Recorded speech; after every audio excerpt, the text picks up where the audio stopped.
awesome. Just when you watch the footage, does it look like Sonny's wedding from Godfather 1? Is it like that? You know, just like there's actually lots of everybody's dancing to that at one point. Yeah, it's funny. It's all warbled. That's how my mother's and father's wedding video looked as well. I'm just It's like, that. wow, Francis Ford Coppola really nailed the source. He was material. correct. He really Yeah. knew what he was doing. You know, It's that and a lot of Mamma because mia. it was the '90s, so a lot of like Kenny G, like like it's something. It's a trip. Hey, how you guys doing? Don't owe me. I'm I'm podcasting here. That's what I'm doing. I just spoke. I literally just asked how you guys are, and I'm Yeah, doing good. How you doing? why are you parodying my people? How you doing, Jake? I'm would never. I'm doing pretty good. doing Hell yeah. good. I'm doing good. How you doing doing? good. How you doing? I'm slammed, man. We have a jam-packed podcast episode, so there's no time for funny business, no time for bants. I am Not the even a little moderator of bit? this episode. Not even a Nope, little sorry. bit? No None. bants? Zero. Zero even- events. Don't even tell me about what you had for lunch yesterday. I don't want to hear it. It was a chicken parm sandwich, but anyways, Dude, excellent. what's the? You Thank you, are a thank drama you. kid for real. Nice work. Wait, what is I got what is you. the link between chicken palm sandwich and drama kids? What is this? It's That just was saying, perfect It yes It and. was saying yes and. Oh, yes, and Oh. okay. I got look. it. Now I'm with you. I am a I've been a drama. I went to school for being a drama kid. 15 years of my life of studying the arts. So thank you, Jake. Yes, sandwich. Yes, Yes, sand. and Sorry. sandwich. Terrible, terrible, awful. Welcome to Friends Per Second podcast. This is episode 22, believe it or not. This is the fortnightly podcast, the every other week podcast. As of right now, it is pretty much the end of May, and we got a bunch of stuff to talk about. I mean, we got Geoff Keighley on the pod to talk about Summer Game Fest stuff. We're also reacting to the PlayStation Showcase. A lot of news dropped, and we all played a bunch of new video games, including the hit, the famous Gollum. He's got his own new game. So there's a lot. Yeah, I have to like pause for Gollum cheers. Excuse me. Who can So- any of you do a Gollum voice? Because I tried earlier today and it was No. not good. I used to be can't. able to, but I'm not going to do it. I'm probably Yeah. gonna. It's probably going to come out as I talk about the game. So stay Yes. tuned, everybody. Right. But yeah, so I'm Jake Baldino. I am joined as always by Gerard, aka the Completionist, Lucy That's James from Giant Bomb and GameSpot, and of course Ralph, aka Skill Up. Hello. What's happening? Good What's morning, cracking, everybody. lacking? Good evening. Good morning, because we're all in different time zones. Yes, That's right. Yep. Wow. Yep. All right, so we might as well just kick it right off because there's a lot. The PlayStation Showcase, this was a big one. Is this essentially like their what would be their E3 one, like their Yeah, summer thing? definitely. Yeah. And it was like, we have, and it's also we have the to first, assume so. this is also the first they've done since 2021 because they didn't do one last year. So it's like Oh, wow. especially No, big. they did do one. They did a thing. They've done little showcases, but not on this scale. Like they didn't have anything this big last year. Yeah. Yeah. Gotcha. They would do, okay. like, They've had little state states of plays, play or which would whatever they're be- called. Exactly. Yep. Yeah. Yep. I like them when So- they don't have like tune in for this game. Next up, a preview from this game. Like I like when there's none of that and it's The just Nintendo, like you don't like the Switch stuff where they're like all the time. it was nice at that's- first. Yeah, I don't think it's know. cute. I think it's quaint.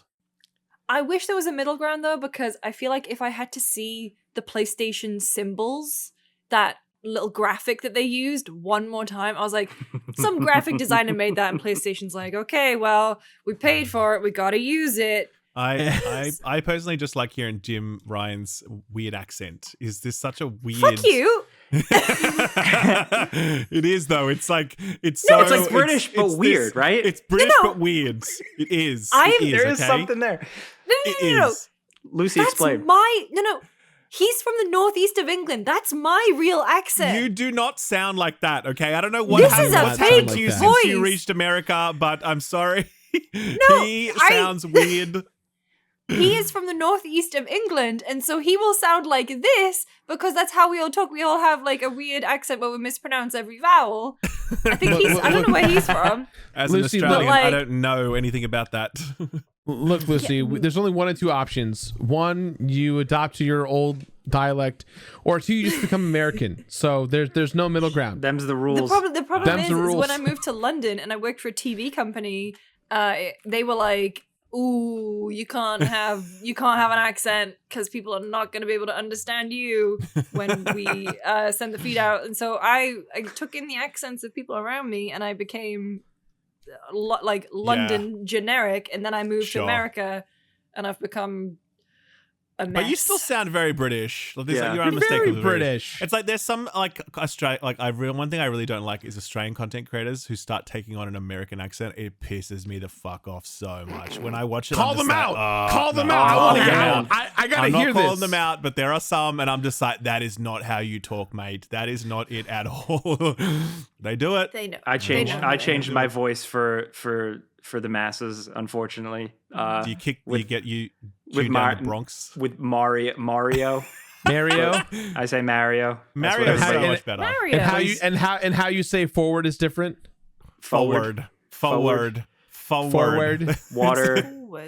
orange, coffee, dog. What are we even It's talking harsh. about? How do we I get don't onto even this? know. The Is this a PlayStation segue into- Showcase. We were Is this talking the about segue- we were talking about Jim Ryan. Jim Ryan's all fired right. up, man. Weird. He seems like he's all happy. He's really excited. I think he likes Spider-Man. I think that's why he Guys, was all hyped hold up. on. Did you see him Jake? I have to ask you. When you saw him on screen, you perceived that as happy?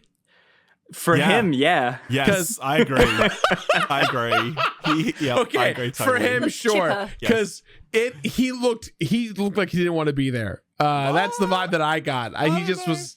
I don't know. I think he had a spring in his step after defeating Activision Blizzard, the Activision Blizzard deal. He's That's what like, we're oh calling it, baby, yeah. it's my first time in front of the camera since I did my big thing. Let's go, you know. So he seemed positively chipper to me. Well, we have a huge list of games we're going to talk about. So just for those of you guys listening, we're not going to do a play-by-play of every single game, but we definitely want to highlight some things worth discussing. I'll go first we can just kind of pull from, but I'll go first. Sword of the Sea from Giant Squid. Bro. This is Oh, people yeah. behind stuff like Journey, Abzu, which I thought was really underrated and cool. Oh, And essentially, yeah. this looks like Journey, but this time you kind of skateboard / snowboard on a This- sword. Sword. No. Bro. When they went past like the sun on the sand Yes. dunes and mirrored the Journey shot, I was like, Yeah. they know what they're doing. Yeah. Oh, And then when they showed a half pipe, I looked over at my friend and I was like, they know what they're doing.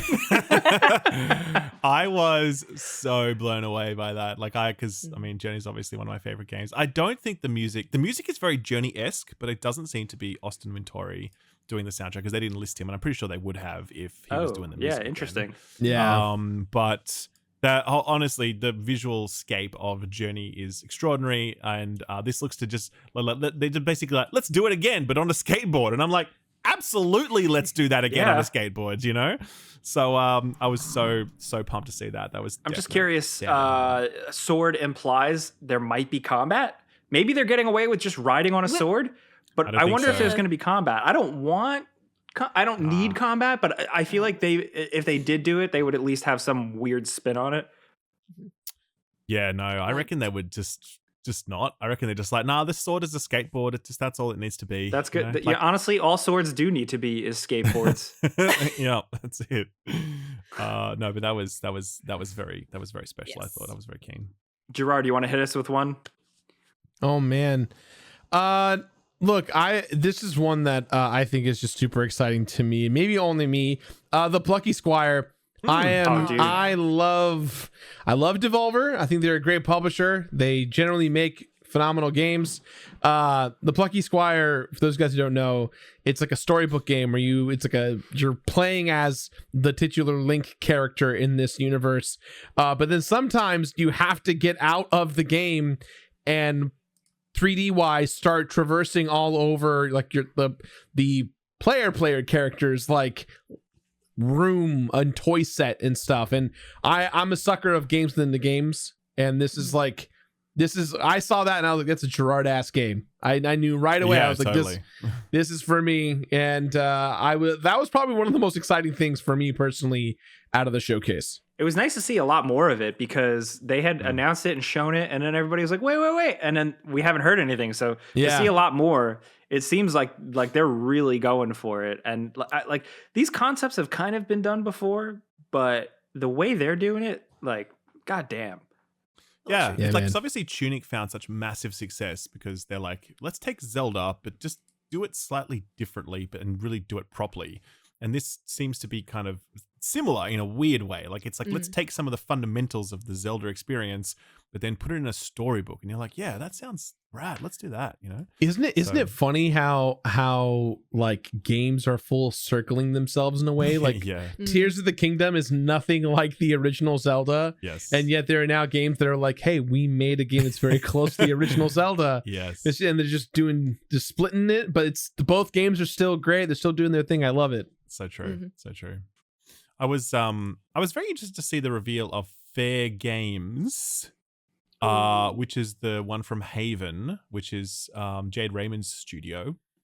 Not what I expected. Not what I expected, actually. Quite different. So we don't exactly know what this is yet, but I'm pretty sure it's Payday. Like, correct me if I'm wrong. I kept saying Payday 3 like over and over again as I saw it. It just looks like their own take on Payday, which, to be fair, is kind of cool because, like, Payday is obviously very popular in its own way, but it's still quite niche. Like, not everyone knows about Payday. It's not ubiquitous. And if Sony were to have their own version of Payday that they could put all their marketing pump behind and put it out on platforms, and it was potentially free to play, which I think is going to be a bit of a theme for some of these other games we'll talk about.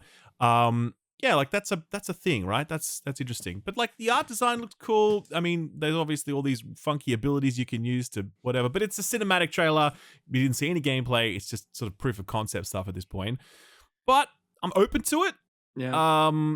I'm surprised that that's what it is, though, out of that studio. I was not expecting that. I did not expect that. Presentation wise, though, it was really cool. The vibe was cool. It has the thing that, like, these games, I think, keep falling trap to, where, like, they show up on screen and you can already tell what kind of game it is. Like, you're like a multiplayer character, multiplayer character, multiplayer character. Did you guys watch Westworld Beyond Season 1?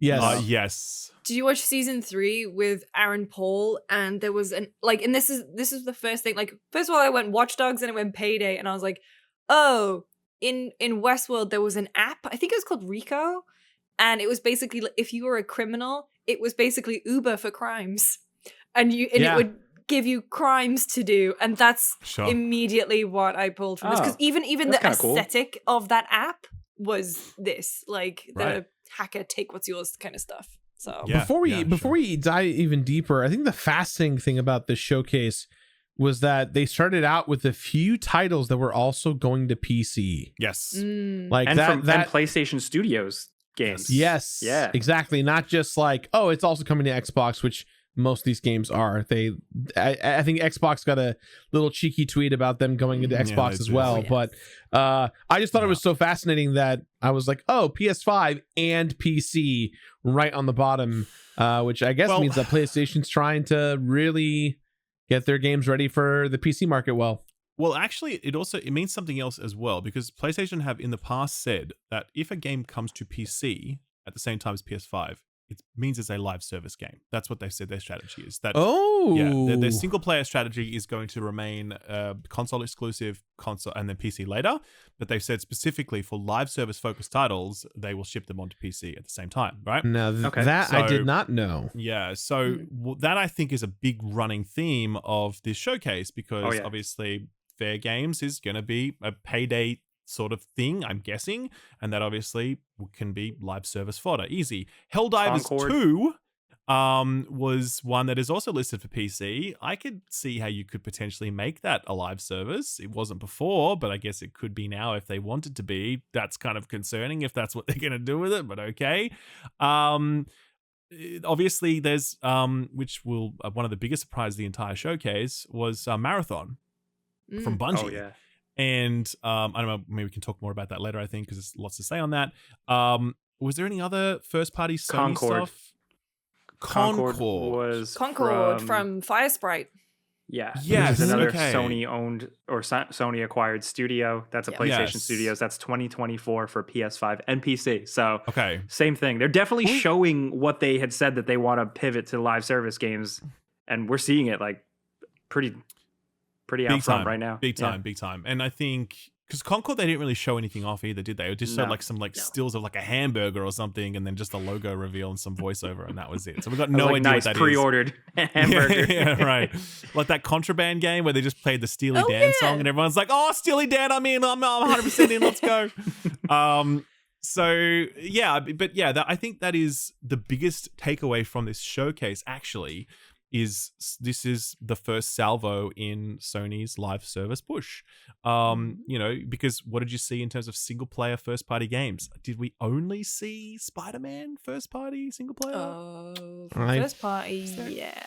Yeah. I think it was just that. Yeah. And that means there's a lot of studios who are out there working on shit right now that we did not see anything from. And they put a lot of the live service stuff up front and center. So interesting. Yep. I think that's a big risk for the PlayStation. Not risky as in not inherently bad, but it's a very different play for PlayStation, right? They've built this tremendous brand on the back of these really successful single player bangers. They've essentially won, 1.5 console generations on the back of that strategy. For them to pivot towards this is a risky play. And I don't know how that's going to go, but obviously they think it makes sense from a dollar's perspective. So that's what they're going to do.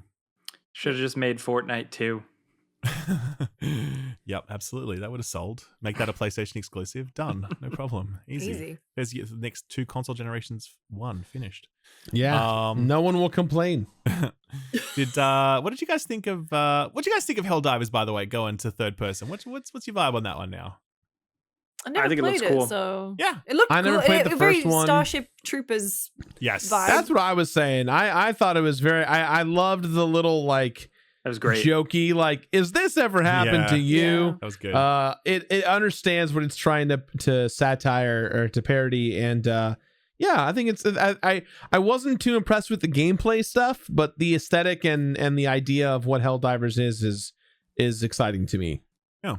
Yeah, I thought They look really cool. The soldiers look cool. Yeah. I like third person over the shoulder type shooting stuff. It looks chaotic. It almost looked a little bit more like it had a dash of like Earth Defense Force to it. Yeah. So yeah, I'm definitely interested. I thought it was Starship Troopers at first when they first. Me I was like, too. The another Starship Troopers game? just came Just out. came I know. Yeah. I was like, oh my god. I was like the Vince McMahon gif. I was like, oh, like. But then it was Helldivers, and I was like, that's cool too. Sure. For me, Assassin's Creed Mirage, it was really nice to see gameplay of that finally. And I feel pandered to. I feel like overly catered to because it's like exactly what I want. They made the character look exactly like the old games. He's doing the exact same stuff. His parkour is, dare I say, boring. It's very like straightforward and normal. That's what I want. Which is good. Yeah. He's sitting on a bench. Yes. And looks very much like a lot of cool canned finishing animations in combat. You're tackling missions almost like you have a target. He's assessing how to get into a building and take out a target. I've been wanting that for a while. I love the Assassin's Creed series, but I've been burnt out on the newer ones because I'm only a human. I only have so much time. But yeah, this is looking kind of cool. I can't help but like be a little cynical about it just because I feel like it is such a direct play at what I want. But I'm gonna definitely play that. But I feel like I think that's almost it's not. I don't feel cynical about it at all in that regard because I do feel as though the new Assassin's Creeds. Okay, look, they are ambitious games. I don't believe they just exist to sell microtransactions and XP boosters and whatever. No. There's a lot to those games. They're really swinging for a lot. But I also think that Ubisoft has just heard that some people just think they're too much and they really want this thing. I don't think there's a big dollar for Ubisoft in this type of game. I don't think they're going to make vast amounts of money the way that they would like to make vast amounts of money. I think this is actually one for the fans and one for the brand. And I think that's kind of cool. So I actually feel of all the upcoming Ubisoft releases, I kind of feel the least cynical about Mirage versus like Assassin's Creed Infinity or whatever it is. They're like live servers, Assassin's Creed platform. This one I'm actually feeling is like kind of wholesome in a way. Yeah, I'm excited for this one. I'm in. Like, I'm definitely gonna play it. I'm gonna gobble that shit up. The only way it would be better if there were pirate ships in it too. Make it a pirate ship. Bring back one more. Well, don't worry. There's Black Flag 4-2. Like that's Assassin's Creed Black Flag 2. Just do that, and everyone wins Skull and Bones, man. Oh my I was god! about to say, what the do fuck? I have the game for you? Oh no, you do not. Okay, you I was gonna absolutely say, do not. do I have the pipe dream for you? That's right, Guys, I just real quick, I had to look up Skull and Bones to remind myself if it came out or not. I didn't know. No. It did not. That's so We true. regret Didn't it isn't go it? gold? It's so true. Didn't it go I didn't gold? know. No. It's still in development. There's no. Oh, I think there is a release date now. I don't even know at this point. It's so impossible to track it. I don't think there is. I don't think one. there is a release date now. There Mm-mm. was a release date for March, and then it slipped into indefinite. I don't think there's a release date now. Fuck man, it's such a mess that game. Jesus Christ. Oh, it wasn't. It went gold. It was the beta, and they were like, "Okay, well, it's playable, but we're delaying it. Sorry." I joke, but I will hold out hope. So I like pirate games. I don't think Sure. there are enough pirate themed games. So like, please, I maybe agree. be good. Mm. Maybe be good. I don't know, because Sea Yeah. of Thieves ain't quite my thing. I bounced off that. I like what they've added to it, but I need something else. Sure. Can Sea only of Thieves replay makes me Sid too Meier's motion Pirates sick. so long. So many years. What do you guys think about this Immortals of Avium? This like first person magic shooter game thingy. This looks You vibing with better that? than it did. When this was announced, it looked like it sounded and looked really generic. Now Sure. seeing more gameplay, it does look kind of cool combat wise. I saw at one point a character stack so many different moves and spells on one large enemy that I was like, oh, there could be some depth there. It still gives me a little bit of like Forspoken vibes. I hate to say it. Yeah, I know what you mean. It does. And also Ghostwire Tokyo. Which looked you know, cool, but wasn't yes, the Mm. most satisfying. wasn't actually cool. Yes, Yeah. exactly. No, I mean, like, yeah, that one could go either way. I think that's pretty soon as well. I think that's out in July, right? It's That's pretty July. soon. It's end of Yeah. July. July 20th. I think. Yeah, I'm yeah. I intrigued think by I don't know one. that one. It feels like it could really go either way. So, I mean, EA Originals has a pretty good track record. Like They Sea of do. Solitude. Yeah, what that's was true. the Yanni Wild Heart. Unraveled one? Wild Hearts actually was under that Wild label as Hearts. well. Yep. So I'm intrigued Sure. by it. Yeah. But for me, the highlight of the whole thing, Alan Wake 2. Oh my god. Yeah, damn. Dude, we screamed in the office when we saw Sam Lake. Like, Oh yeah, same. yeah. He we all looked just great, went, didn't he? He looked It was fantastic. so good. Two protagonists. So you've got Alan and you've got Saga. And they're fully going for psychological horror. I'm so like, because I replayed Alan Wake last year. I replayed Remastered, and it was like I still enjoyed it. It's still, I think, in the very first sentence he mentioned Stephen King, and that's when I knew that I was like, oh man, it's fine. Like Stephen Yeah. King, Twin Peaks. And it still holds up, I think, story-wise, but I think gameplay-wise, even with Remastered, the balancing is not quite there. And I would say even when Control came out, the balancing was not quite there. And The end so game, it sucked big time. yeah. And so Yeah. they changed a lot with patches and different accessibility options and stuff. And so it was much easier to play and kind of felt a lot fairer, at least with Control. But with Remastered, there was still some bits where I was like, oh, if I wasn't so determined to beat this game, I'm going to drop off. But I loved it. I'm very into the Remedy connected universe and all the weird stuff that they're doing. Northlight as an engine just looks lovely. Like Yes, the it does. tone of it looks and I read Sam Lake's blog post on the Remedy website, and it was like, yeah, we're doing the weird shit. We are doing the mix of live action again. We are doing Nice. everything like to the absolute Good. max. He says this is the most ambitious they've ever been, the weirdest they're ever getting, and I am just so Wow. there for it. What a cool studio to exist in the way that it does. They have such a Mhm. unique, interesting footprint and like a signature that they leave on everything they do, and it's just a great legacy they can really look back on. Not everything they've done has landed super well, but they've always really swung for the fences and just always delivered something that's worth just looking at. Maybe it's not great, but it's like it's worth checking out. You know what I mean? So yeah, much respect to that. for The sure. world's the like two protagonist thing. Like Alan Wake looks like he's in like spooky New York City and like Mhm. weird trippy stuff, and then she just looks like scary survival horror type stuff. I also yeah, just she's really in like Bright Falls, and she's a profiler, man. That's like that's the job I wanted when I was a kid. I wanted to be a It's so criminal cool. profiler. It's perfect. Like I think it's almost like, you know, it's like a big risk to like split it up between two characters, an old character and a new character. But I like that it's just kind of like person in an FBI windbreaker. Like, it gives me very like Silence of the Lambs vibes. I was like, ooh, cool. Yep. Yes. So No, stoked. it looks cool. It does look cool. Thankfully, we're still seeing that this year. So Yeah. Oh, that's great news. It's really good news. I'm gonna enjoy AC Mirage for 5 days, and then I'm going to Alan Wake. Yeah, it is like that, isn't it? That's true. I know, Jake, you were very interested in this Phantom Blade Zero. yeah. So it's from a studio I'm not familiar with. But the trailer went down. I was watching it. I was immediately like, okay, another Souls-like, whatever. I'm starting to get sick of this genre or subgenre. But then once it kicked into like combat, I was like, oh, this looks a little cooler, a little different. There's a bunch of traversal. There's really wild animations, which like it was definitely gameplay, but like I don't know how those animations are going to work because they look very, very motion captured. You're stuck in that animation. They look thrilling, but I don't know how that works as a gameplay concept. So like I really just want to see that more than anything. What do you think? I see you shaking your head. Yeah, like because I was watching, I've seen reactions to it. Everyone's like, that looks awesome. That looks so sick. And I'm like, I do not think that looks sick. I don't know that. Yeah, like I was watching the animations. I think that looks really canned. I'm not sure what of this is actual gameplay versus what is just sort of sequence stuff that will play out. And I thought the animations also looked quite sort of blocky and they didn't really flow organically. They just seemed very stilted in the way they worked. And I don't know, man. It's just something about it didn't click with me. I was like, I don't know about this one, because I'm down for Souls likes and that like Wolong Fallen Dynasty, for example, which is quite analogous to this. I'm like, yeah, that's sick. Love that.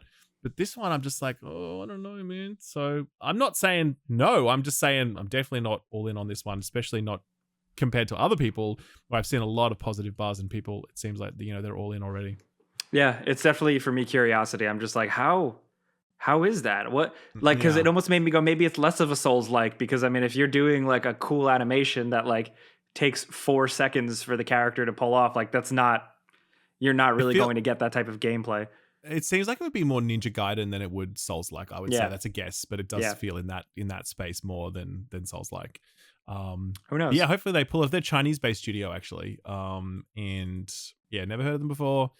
And so, this is their first big thing that we're seeing. So, yeah. We'll have to wait and see. I mean, Sony has done this before. They've shown off games from foreign studios that are small, but like it looks insane.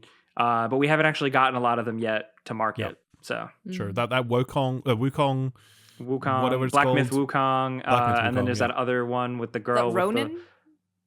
No, that one's Ronin actually one. Is that the Team Ninja one, right? Yeah. That's. Oh, yeah. Yeah. That one's a pretty known quantity. But yeah, I know what you mean. There is another one, Jake. I can't remember the name of it now. They all sort of like blend together. It's like a lady with like not like robot legs, but like it's very like look like here's her butt.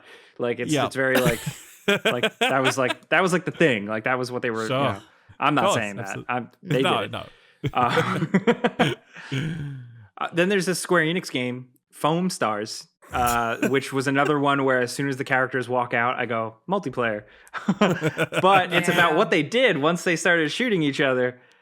Oh boy. I was actually when they were squaring off against each other, I was literally thinking to myself, if they start spraying paint at each other, it's over. Like it's totally over, right? And sure enough, they started spraying soap suds or champagne bubbles or whatever the fuck it was. And I was like, I can't believe Square Enix are doing this. They are just making Splatoon. That's what they're doing. It's totally shameless, but whatever. Like, go and have fun. Hopefully it's cool. Why is it that after the death of the Wii U, we got a Splatoon game and the Wii U gamepad for PS5? I'm blown away. That's true. We're just coming full circle. Everyone, that's the they theme. turn their nose away at the Wii U, and then suddenly it's here again. Look, fashion is cyclical, okay? So That's it's just everything's just coming back into style. It's very true, Lucy. Technology is cyclical. The beeper's coming back, man. What about VCRs? The VCRs. I'm in it for the BlackBerry. I saw the BlackBerry movie. I have high hopes for the BlackBerry. Dude, well that's the guy from the Wii Shop update video who directed it, which is blew my mind. I really want to see it. And the other guy in the video did the music for the film too. What? Yeah, it's great. If you haven't seen BlackBerry, by the way, guys, ProZD is also in it as the main character. What? That's so cool. Yeah. That's awesome. He's great. The movie's great. It's very funny. Highly recommend it. This is a plug to go see Blackberry. Not a brand deal, but could have been. Could have been. Could have been. Never know. Never know. But yeah, Foam Stars looks ridiculous. I mean, I don't know. Look, to Square's credit, they're always willing to try weird shit. Okay, it's just the problem is most of the weird shit they try, kind of chasing trends rather than setting their own, like walking to the beat, marching to the beat of their own drum. Will this work? I don't know, man. Splatoon's pretty entrenched. Splatoon, by the way, massively popular in Japan, like huge. Like it's pretty popular over here, but huge in Japan. So there's a market for it if they can crack it. But that's like saying, oh, we're just gonna make our own version of Smash Brothers. It's like, well, you can try and do that. But it's probably not going to work. You know what I mean? Yeah, Multiverses is a perfect example. So it's such a weird one to pull from. Like it really is. Like it's such a weird choice. Like I actually like, oh cool, like watching the gameplay, like, oh, that's a cool new spin on that thing. Like they are like maybe trying new things within whatever this genre is. But it's like so like you could have at least done like ice, right? Like since now they're surfing on it, like they could have at least done like Iceman and like you're surfing on ice, but it's just like other colored goo. At the very beginning of that trailer, Shameless. I genuinely thought it was Quiet Man 2. Because if you think back to that, so did I. I actually did as well. Yes. I swear to God, yes. No, I didn't actually think it was, but I thought it might be some kitsch reference to it. Do you know what I mean? Yes, because the neon sign just had a look about it that was like, "This is Quiet Man, baby. Let's go." So they're in. Yes. Yep. Okay, good. Oh man. Anyway, hey, I know actually I want to because we before the pod we were talking and Metal Gear Solid 3. And I know Jake is feeling strong feels about this one. We're gonna do this. We're gonna do this. I can finally be Mr. We're definitely gonna do this. Mr. Negative. Well, that's the thing. I'm surprised that you're so negative on it. Like, okay, tell me. It's interesting though to for once finally feel like on a different planet. People seem genuinely excited about this, and like I'm happy for them. I'm not gonna like tell anyone not to play it. I just have extreme Konami skepticism after the things they pulled with. Not only just Hideo Kojima, but just like as a video game company, the last couple of years they were actually putting out formal games. A lot of that was like just no bueno. And the trailer to me just felt so distinctly not Hideo Kojima. Like it was clear right from the start. Yes. And that's whatever. It's fine. It felt like a trailer very much built to be an E3 hype moment. Mm-hmm. Because it like was this whole bullshit, like how the Resident Evil 2 reveal was, where it was like a rat going through, and then like eventually it reveals Leon like fighting a zombie, like Jesus Christ. The first, and then everyone's like, Final Fantasy VII remake trailer. Yep, when same you thing. come up to Cloud with the Sword, like I get what you mean about waiting for that moment. Shout out to my friend who I was sitting next to the whole time, going, "Oh, is this Jurassic Park? Is this Jurassic Park?" And I was like, Nope. We were saying Tokyo Jungle. Like we were way off base. Well, Jake Jungle. What the fuck I wish. Jake, can I ask you a question? And please, I allow everyone at home and the chat amongst us to dunk on me. Would you have wanted to have been a Hideo Kojima style trailer? Like we know that he's not attached to it, and if they were to emulate his style, wouldn't we all be pissed at the fact that they tried to emulate his style? It's a good point. Yeah, it's a good point. But then they're still they're still creating a product that ultimately will try to emulate a lot of his style, just because it's like it's part of what it is. Sure. But that's a good point to the trailer aspect. I think it did the job. The Snake or the Big Boss model looks really good. The splash screen of him, like the store page of like the art of his, it looks incredible. It's really awesome. Like I get the hype. But there's screenshots already floating around of the environment, and it looks like just kind of like a graphical upgrade. They said it's going to be faithful. They said it's going to have control updates. They did say somewhere that it is going to be the original voice cast, which matters. So it's fine. I don't know. I also just am in this weird purist opinion where I also feel like, aside from controls, I think they hold up incredibly well. I think it was the team's art style, the way they approached graphics, that I think they just age really well. I think Metal Gear Solid 2 in particular still looks like really good. It does. I played it everything for the first time last year, and it was awesome. Yeah. Yes. Yeah. It's like they really nailed it. So I don't know. I'm also, yeah, it's hard to explain. I'm still working through it. I'm like such a little annoying guy about it. I But mean, I was with Tam, and obviously Tam was super excited, but like we haven't filmed this yet, so I don't know how our conversation is going to go. But spot on this week is basically we're concerned about Metal Gear Solid, and it is partly to what you said. Like for Konami, a video game, well, partly a video game company. What was the last meaningful big AAA video game they released? And it was eFootball. Yeah. Like, are they even going to make this in Fox Engine, or are they going to go to Unreal? Who is even making it? Like, they won't say. They Yes. just say development team. There is no name agree. attached. I know that Konami moved away from having names attached to things with Kojima. Obviously stripping him from everything because obviously his name used to be plastered all over stuff. But like, it's weird to not have anyone. So it seems like completely. It might end up being the way they're treating it. To me, my theory is that it is the developer that was rumored to be working on it for a while. I forgot their name, but essentially they're a Singapore-based port studio who has done a lot of work porting games. And I don't know. Like, it's interesting because on the other hand, you have Konami, I think, doing the smart move, whether you like Bloober Team or not. At the very least, they were like, hi, studio, you seem like you do things that we might like. Go do it. And then they proudly present a partnership where they're working with Bloober and Bloober's developing. Here, it feels like, yeah, Konami's making this. Yep. Okay, Metal Gear, here you go. So I even went on LinkedIn earlier just to see if I could find anyone. But sometimes you get the juice from LinkedIn. Sometimes you do. Yeah. I was on Twitter, and our friend Susie, the Sphere Hunter, she tweeted, "It's not called Metal Gear Solid 3 because it's the beginning of a new remake trilogy where Metal Gear Solid 1 remake is technically Metal Gear Solid 2, and the new Metal Gear Solid 3 is actually going to be old Metal Gear Solid 2, but as a remake." I don't know where that information she got came from, but that's got to be her speculating. Yeah, it must be speculation, but it also kind of makes sense because there was no Metal Gear Solid 3 in the title. And Delta. That was my first thought, actually. That the reason they dropped that is so they can do. They're gonna tell the story in order. Yeah. Well, also new audiences. The amount of people that have been asking me and like tweeting me and stuff and saying, "Wait, why didn't they make the first one?" Like, there's a lot of people who just don't get it. I guess maybe for new customers, new fans, they are just trying to bill it as Metal Gear Solid Triangle. We'll try. So it's like three sides. Mm-hmm.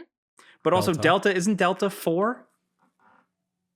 I don't know. Alpha, beta, gamma, delta. Well, the other thing too, though, that I really personally appreciate, and I think this is great just in general for all Metal Gear Solid fans, is that we're gonna have the Metal Gear Solid collection with the original 1, 2, and 3, and they called it Volume 1, which means Metal Gear Solid 4 is hopefully getting a port away from the PlayStation 3.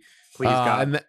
Please God. That's the big thing here that I'm really stoked about. The Volume 1, I read it as like, if you guys buy this enough, we'll have enough money to really deal with that mess. Put Metal Gear Survive on. And here's hoping too to make it on PC as well, because I would love, those games just, we're stuck on the PlayStation 2 / PS3 era, and it's been, oh my gosh, 15 years since we've been able to play those games that way. Is it that? Almost 15? I have the HD collection on Xbox, so I guess that's true. I guess I meant like all three. Oh yeah. Metal Gear Solid 1 I had. One isn't in the HD collection. No. Yeah. Peace Walker is, and 3 and 2. Yep. Yeah, it's interesting. I'm glad that it seems like they're doing the HD collection versions and bringing that over, because I still worry about Konami also, like with how they handled the Silent Hill HD collection, but it seems like so far it's early, but like the things sound right for this at least. And I think that's key for more people to have access to the original games I love. I'm happy for that. Also, Metal Gear Solid 3 properly on PC on Steam is really, really cool. That's really good. For sure. sure. I agree. 12 years. 12 years. Wow. They got released in 2011 and 2012. I have copies of them all sealed. Do you guys want them? I'm sitting on like piles of them. Can you please give them to me? I will spread the love. I'll pay large amounts of money. I have. Bring 'em to Summer Game Fest. I'm a hoarder. I will. But only for Metal Gear. I'm weird. I will say that I basically have zero faith in Konami to do anything right. Happy to be proven wrong, but I firmly believe that we can absolutely never trust them to do anything right at this point. I don't believe they're an actual game company at this point. They kind of just sit on IP, like they just have it, you know what I mean? And they just pump out random stuff. So do I have faith in them to internally develop a good remake of Metal Gear Solid 3? No. If they were just to do a very bare bones, straight up and down, like just keep it simple, make it look better, control better, put it out the door. Can they do that? Probably, hopefully, fingers crossed. But do I believe that? Because I think a good remake is a thing, right? It's not a remaster. A remake is a thing where you are somewhat reimagining the source material. Do I trust Konami to reimagine Kojima's vision of Metal Gear Solid 3, one of the greatest video games ever made? No. So, basically, happy to be proven wrong by this. Hopefully it's good. I don't expect it to be great. And I will buy it because I just have to as my job, but I'll also feel really dirty buying it because I'll be like, it's my boy Kojima, and I don't like that he's not involved in this. It sucks. So I think really just wish I'm with you. I'm willing to be owned. Like I'm willing to be, because I was even like with Resident Evil 4 remake, I'm like, how did they get that lightning in a bottle twice? I don't know, man. And they did it. And they did it with Dead Space as well. But these are Shadow proper of the Colossus. studios. These are proper, like, you know what I mean? Like these proper people, like Konami is not a proper game maker at this point. You know what I mean? They're just not. Like, but you could have argued the same thing about EA though for a while. Yeah. And like, you know, to me, I agree with you, Ralph. I agree with you. But I'm also willing to give them the benefit of the doubt because right now it seems like with what they're trying to plan, they're trying to remind people about what Konami used to be. Otherwise, they would just make new IP and not go back in the nostalgia well, right?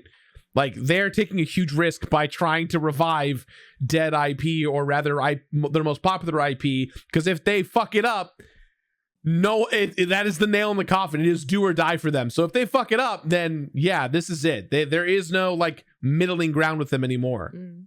I mean, I don't know. Yeah, like the last thing that they released went on to become the lowest rated game in the history of Steam. You know what I mean? Like, yeah. And I think that is just a thing. And obviously EA for sure. It's an important comparison, but I do think we need to give EA credit. The last few years, they've done a pretty good job in building out their core game portfolio. And that's forgetting the fact that they've also had studios in their book that have had mixed success. DICE, for example. The Battlefield games, they're very up and down in many aspects. But like BioWare, exactly. Perfect example. You know what I mean? So there's real talent within their ranks. They obviously know how to make good video games when the circumstances all line up. And it's unsurprising, I think, that EA has managed to put out some really fantastic stuff over the last few years. But Konami, I think, is a very different point of comparison. Yeah. To that, I mean, you know? EA pulls in $1 billion per year in FIFA for packs, right? So at least. And so Konami, obviously, they have the pachinko machines, which is a huge, huge thing. But, you know, they've diversified so much that I don't think... I mean, if you look at recent games that Konami have released, it's all mobile and pachinko. Sure. Like, it's like you said earlier, Ralph, they're not a video game company at this point. Yeah. And I think as well, I just really feel like anything... With Kojima still out there working and making games, and him not to be involved in this, I understand why. I understand the politics, I understand the relationship and the history and whatever else, but at the end of the day, this is his thing. It's like, it's his game. It's him. And for him to not be involved in it, it just really takes the wind out of the sails for me, you know. Again, hopefully this is good. But you know who we should ask about this? Because we're actually going to interview Geoff Keighley later. We should ask Geoff what he thinks about this. That's going to be interesting. As a Kojima admirer himself, he will no doubt have tweeted a little on this. Heart to Kojima. He did. Hideo Kojima, love heart emoji. Tam just texted me. There is a Metal Gear Solid board game. Yeah, I have that. Which one? Metal Gear Solid 4? Which one? Metal Gear Solid, the board game integral edition. It's a cooperative game designed by Emerson Matsuuchi. illustrated by Marco Cicchetto. If you're not watching the stream right now, Jake is literally logging onto Amazon to The purchase most, it. the most. It's Doesn't own it, so therefore he's $100. purchasing it. It's pre-order exclusive edition with Metal Gear Rex and graphic novel promos. Plus, Yeah, a this had a 10% discount. Kickstarter type thing. I've yeah. Did you get it? There's Meryl in there. No, I didn't Oh, you get can play it, but as I Grey did. Fox and I did pre-order Otacon. this. Oh. Wait, where? Otacon. How do you say that again, Lucy? Otacon. Otacon. Otacon. Oh my god, there's even like a little thing of the box. Oh, this looks cool. Speaking of, actually, I don't know if we were ready to segue away from Metal Gear, but did you guys see that Synapse game, the PSVR 2 game? Yeah, nice to see And PSVR actually- 2 getting love. Yeah, and David Hayter is the voice of the protagonist. And Yes. the voice at the Mhm. other end of the comms was actually Naomi Hunter. I don't know the voice actress's Jennifer name. Hale. I did not know that she was the voice of Naomi Hunter. Oh my god, I did not know that. How did I not know that? Okay, right. Well then, there you go. She's They're back, back. man. And they're doing their thing, getting the band back. David together. Hayter is definitely doing just cool guy David Hayter voice here. Yeah. Oh yeah, he is. You know what I watched recently? The X-Men trilogy. Oh hell yeah! Thank you, thank you, Do you know how David to- Hayter, for that. Do you know how to? What is it? What happens to a toad when it's hit by lightning? That's right. That was Say- apparently oh, Joss that- Whedon, so we're fine. Was that actually a Joss I Whedon think line? I think that was a Joss Whedon. No way, that was. Oh my god! Of course it I- was. That's so funny. I should Google that, but I'm pretty sure. It's because I don't want David Hayter attached to that line because it's Sure. X-Men 2 is legit a fantastic movie. Yep. Oh, it It's absolutely is. rips. When I went back and watched it, I'm like, Incredible. holy shit, this is excellent. So like good. truly. And you know what I watched? I watched X-Men Origins Wolverine, X-Men Origins or whatever, like Yes. the first Wolverine movie. Actually not as bad as I thought. The Deadpool thing sucked, don't get me wrong. That was terrible, right? But the rest of it, surprisingly good. What? When's the last time you watched it, Jake? When's the last time you watched it? Years. All right, maybe Okay, I'll, watched it I'll give it in another shot, theaters. but that one's I'm hard. telling you. For sure. Because I went into it thinking, oh man, I'm going to watch it because I'm like doing a whole rewatch thing. I went into it, I'm like, this is going to be bad. And even my friend I was watching it with, he's like, yeah, man, this totally sucks. And then by the end of it, both of us were like, that was good, wasn't it? Did you Like, watch? yeah, actually did you it watch was. like a special edition, unrated? Yeah, fixed? like a director's cut. Like, did they fix the bad CGI version? Isn't Oh, Will.i.am the in that one? CGI is terrible. Yes, the Yeah. CGI is really bad. Literally, When he like does the he's things, just it looks- doing the thing. Yes. It's terrible. It looks like cartoons drawn on. Like it looks like the 1990s cartoon. Terrible. Y'all should watch Logan if anything. Oh, Logan Logan's was of course. amazing. So Logan's, good. Logan's all That's- right. Logan's a little I'm overrated. gonna have to watch the bad Wolverine one next. Jake, the one where he. no. Did you just say Logan's overrated? A little bit, Overrated? yeah, a little bit, Bro. A little bit. Bro, what Not the into hell? it. Not into it.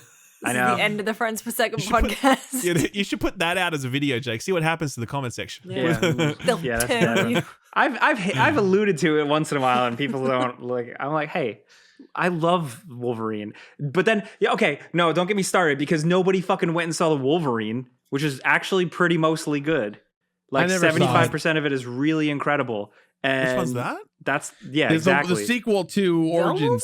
Oh, that one. That one I'm watching next. That's the one in like feudal Japan or Yeah. whatever, isn't it? It's like Yeah. fighting Oh, no, I samurai did robots see that. and shit. It wasn't Yeah, I don't good. know about. I remember that being shit as well, but it's possible that's actually really it's good. really good. It's really good. But I mean, actually also watched X-Men 3, The Last Stand or whatever. That is terrible. Dude, That that's is the Kelsey absolutely Grammer. rubbish. Isn't it? Was Yes, it Kelsey yes, Grammer he's as Beast. Beast? Yes, as Hank. it is. Yeah. No, that's the So one where terrible. it's they fucking try and do the Dark Phoenix saga. Oh, And Dark Phoenix saga is one of my favorite comic book arcs of all time, so Yeah. I'm like weirdly possessive of it.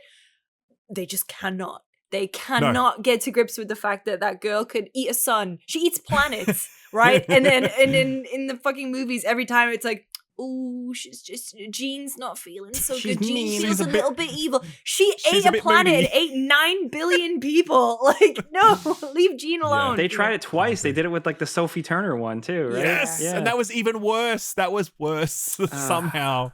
Anyway, we should probably talk about video games as Yeah. opposed to just talking about So this. sorry, bad moderator. When you get the moderator to talk about X-Men, it's over. Spider-Man 2. Just really, really liked how they're doing So I think Insomniac just really gets Spider-Man. I feel like they can tell a good Spider-Man story. And I like that it's a cool mashup with like Craven, but also Peter dealing with the symbiote suit while still being a mentor to Miles Morales. That's like a lot going on there. It's pretty cool. But also hearing Yuri Lowenthal do the animated 90s Spider-Man like vengeance, get out of my way. You can't stand against me. Like just like really hamming it up as like evil Peter Parker. I love it. It sounds perfect. So that's that was the highlight for me as well, for sure. I will preface by saying I'm not a big Spider-Man fan, comic-wise or other, but this piece of the showcase for me was very overwhelming because I don't have the webs, the threads to kind of pull on. And so for me, it was so overwhelming. There was so much that they were throwing. And it was just only in the moments where things were a little bit more focused, like in the actual combat section, or in the point where you see like character swapping. And then it kind of did the whole like throw everything at the wall thing. And I was just a bit like, oh, I don't know if I'm even following this. Like this feels like it would be more fun to play. But as a viewer who is slightly more disengaged because I don't have the big connection to the character, I was like, this is going on a bit. But it looks great. I really enjoyed Miles Morales. I really enjoyed Spider-Man. But yeah, I was a bit like, from this showcase, it felt a bit unfocused to me. Yeah. And that's a risk in general, because I mean, Spider-Man 3 movie, for example, just kind of, funnily enough, symbiote suit, lots of villains thrown into the mix, probably too many story arcs, could have done away with quite a few of them, could have done away with a villain or two, and you would have had a better movie, you know? And I wonder, that's a bit of a risk here as well. Are they just packing in too much stuff in the one video game? I think with video game, though, you've got, like, there is places to breathe with a video game. Sure. And so I imagine this is going to be, you know, big, it's going to be expansive. There'll be the time, hopefully the time between Peter and Miles and stuff. But I think just in terms of, like, showcasing it, it was like, whoa, just everything. Everything everywhere all at once. I was trying to it seems to be Insomniac's thing. It's kind of like a lot. Like I remember feeling that way when they showcased the raft sequence at E3 for Spider-Man PS4 when he's swinging and they're all breaking out, and it was like a lot, especially on a stream. It's kind of hard to like really make everything out. It's all happening so fast that like the stream can't even keep up with it. It's like when we said about Metal Gear having the E3 whoa moment, I felt like this didn't have the whoa moment, really.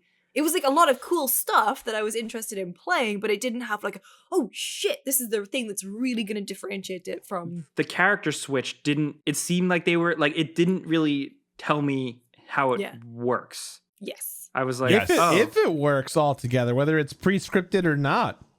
Yes. I don't imagine that it's just you can switch at any time. Like, I think if that was, they would have somehow profiled that in a clearer way. Yeah. Because that's a really cool feature that everyone's going to be like, sick, man, they're doing the GTA thing. Let's go.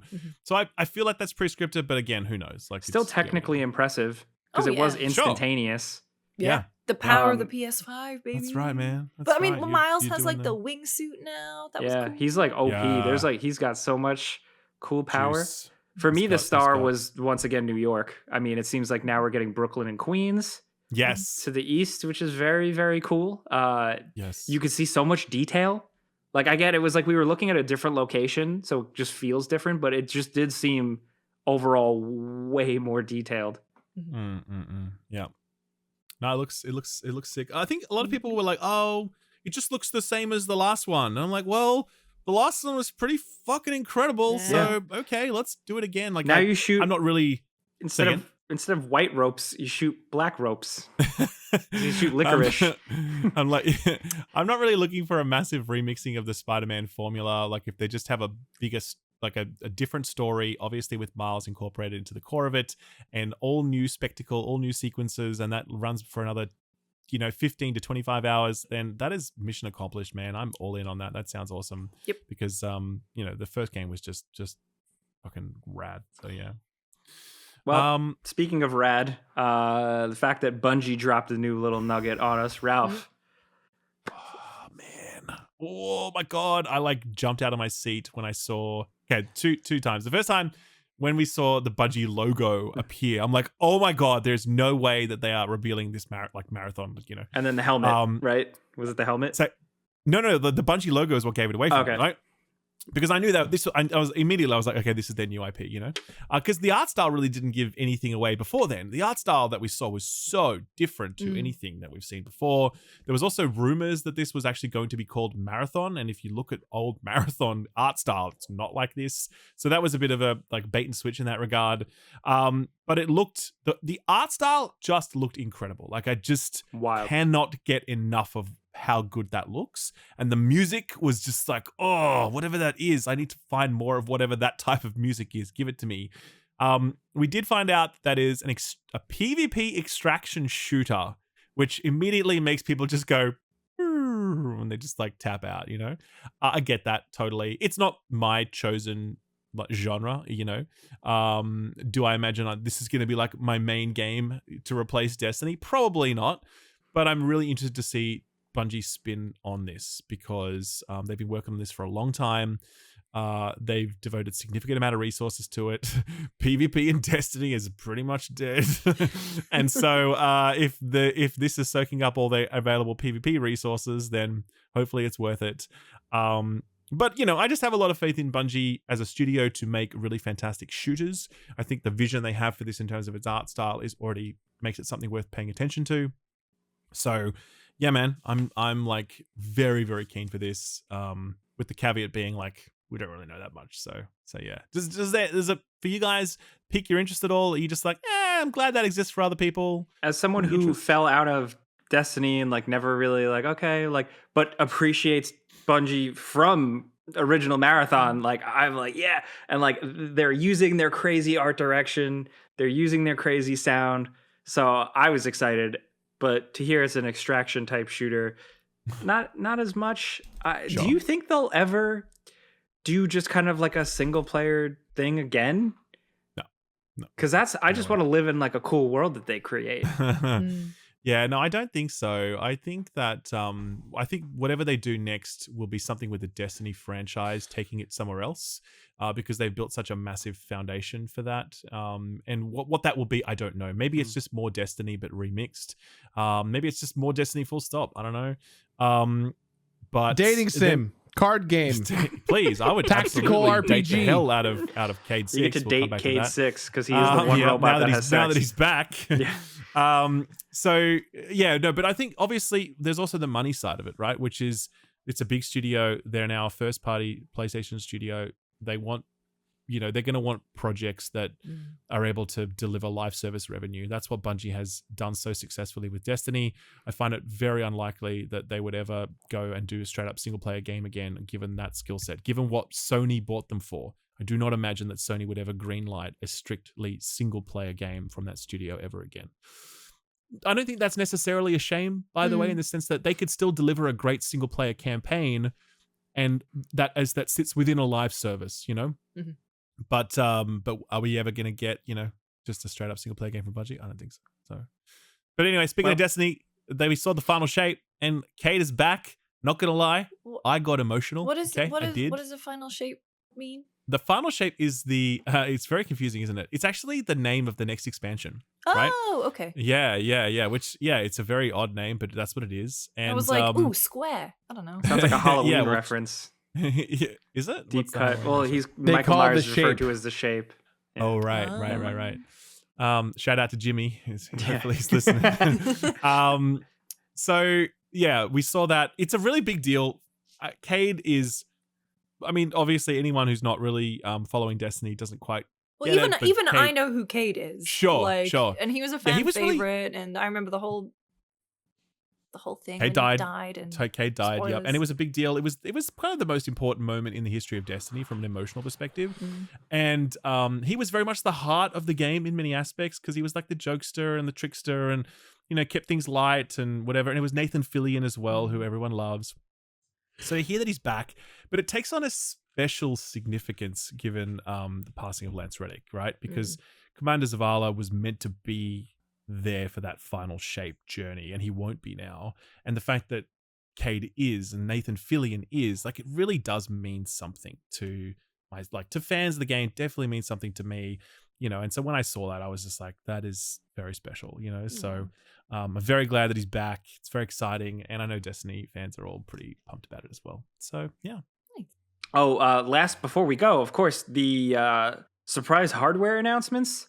Sony announced PlayStation 5 earbuds, which they look kind of cool. They have a cool carrying case. AirPods, but for gamers.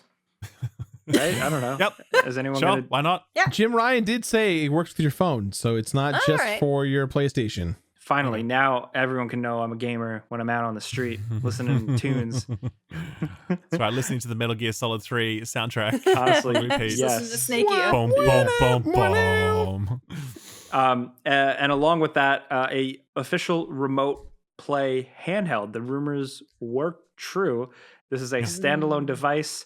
It's a dual sense controller split in half with a screen in the middle of it, and it is completely for remote play only. It's not like a cloud specific device. How do you feel about that, Gerard? Like, is that something that because you have to grind through games, do you see yourself using that? Like, do you take advantage of remote play? I still do once in a while with a Vita, but just kind of for fun. I definitely do. I feel like this was made just for someone like me who enjoys not having to always like. I am that guy at home who never takes his Switch with him, so I always play on the big screen. But I only have one PS5 at home, and so my girlfriend and I are always like trading off who's using it, or like, you know, hey, I want to watch something while you're playing this and that. So I find use of it. It is a bit of a bummer to find out that it's just a remote device. At the same time, I don't expect like this device to be taken on the road and have it work flawlessly, because I think we're still not quite there. Unless this was like the new Vita, where it's like this is a device that you purchase games on and takes with you, and you take it with you, and it is an equivalent to the Nintendo Switch or Steam Deck. I feel like this is a pretty niche thing that only certain people will enjoy. Well, didn't the Logitech Game Pass thing? How's G Cloud? Yeah, people still using that? I mean, I don't know. You never hear about it. Apparently, it's decent enough tech, but it's also like, why would you buy this when you can spend literally $50 more and get a Steam Deck instead? It's like, well, yeah obviously. So I don't know. It's a weird category. I think how little fanfare they attach to it, I think reflects how much focus or how much success PlayStation expects it to meet. Like, I don't imagine they're going to sell a lot of these things. It's just a weird play for them. It's a weird category. I don't know why this needs to exist. There's so many other ways to do this. You can literally just use your existing phone or thing, and you can buy like a backbone controller adapter. You can use your iPad. You can use your computer screen if you wanted to, if you want to hook it up that way. Like, there's so many ways to do this. I just don't know why this device needs to exist. Very odd. So yeah. I'm interested when they talk price, because if it doesn't do a lot, if it's affordable, again, I'm like this weird person that occasionally uses remote play. So I don't know. I would hear it out. But yeah, I do agree. It's a bit of an odd move, but they're trying it. So. And it's not going to be cheap. Like, there's no way it's cheap either. Like, because if this was $100, I'd be like, if this was $100, I'd be like, all right, fair enough. I can see why this makes sense. And this is just a bit more expensive than a controller, right? Because the controllers are $100 Australian, for example. And I reckon this is probably going to be $300, right? Because it's going to be a high quality screen and whatever. And it's the Sony premium. And it's kind of like, why would I spend that? I don't know. Like, just it's so when for 50 extra more bucks you get a Switch, or for 100 extra bucks you get a Steam Deck. Like, you know what I mean? Exactly. Yeah, it's a good weird. point. It's so weird. Yeah, and you can remote play on your Steam Deck. I use that sometimes. So you know what I mean? Yeah. It's just very odd. Very odd. Well, Strange. That is the PlayStation Showcase. A lot of weird, wild, interesting stuff. We've been through a lot. So let's kick over to a word from our sponsors. This episode is sponsored by Babbel. Now, for most of us, I know at least me here, I can speak for myself, learning a different language in high school and middle school was a complete disaster. So Babbel, the language learning app, has definitely given me a second lease on life here. The only Italian that I actually speak is what I learned from Family Guy. Like the boppity boopy, boppity boopy. That's Can as you far say as that? that's as far as I can. You say that? Are you allowed to say that?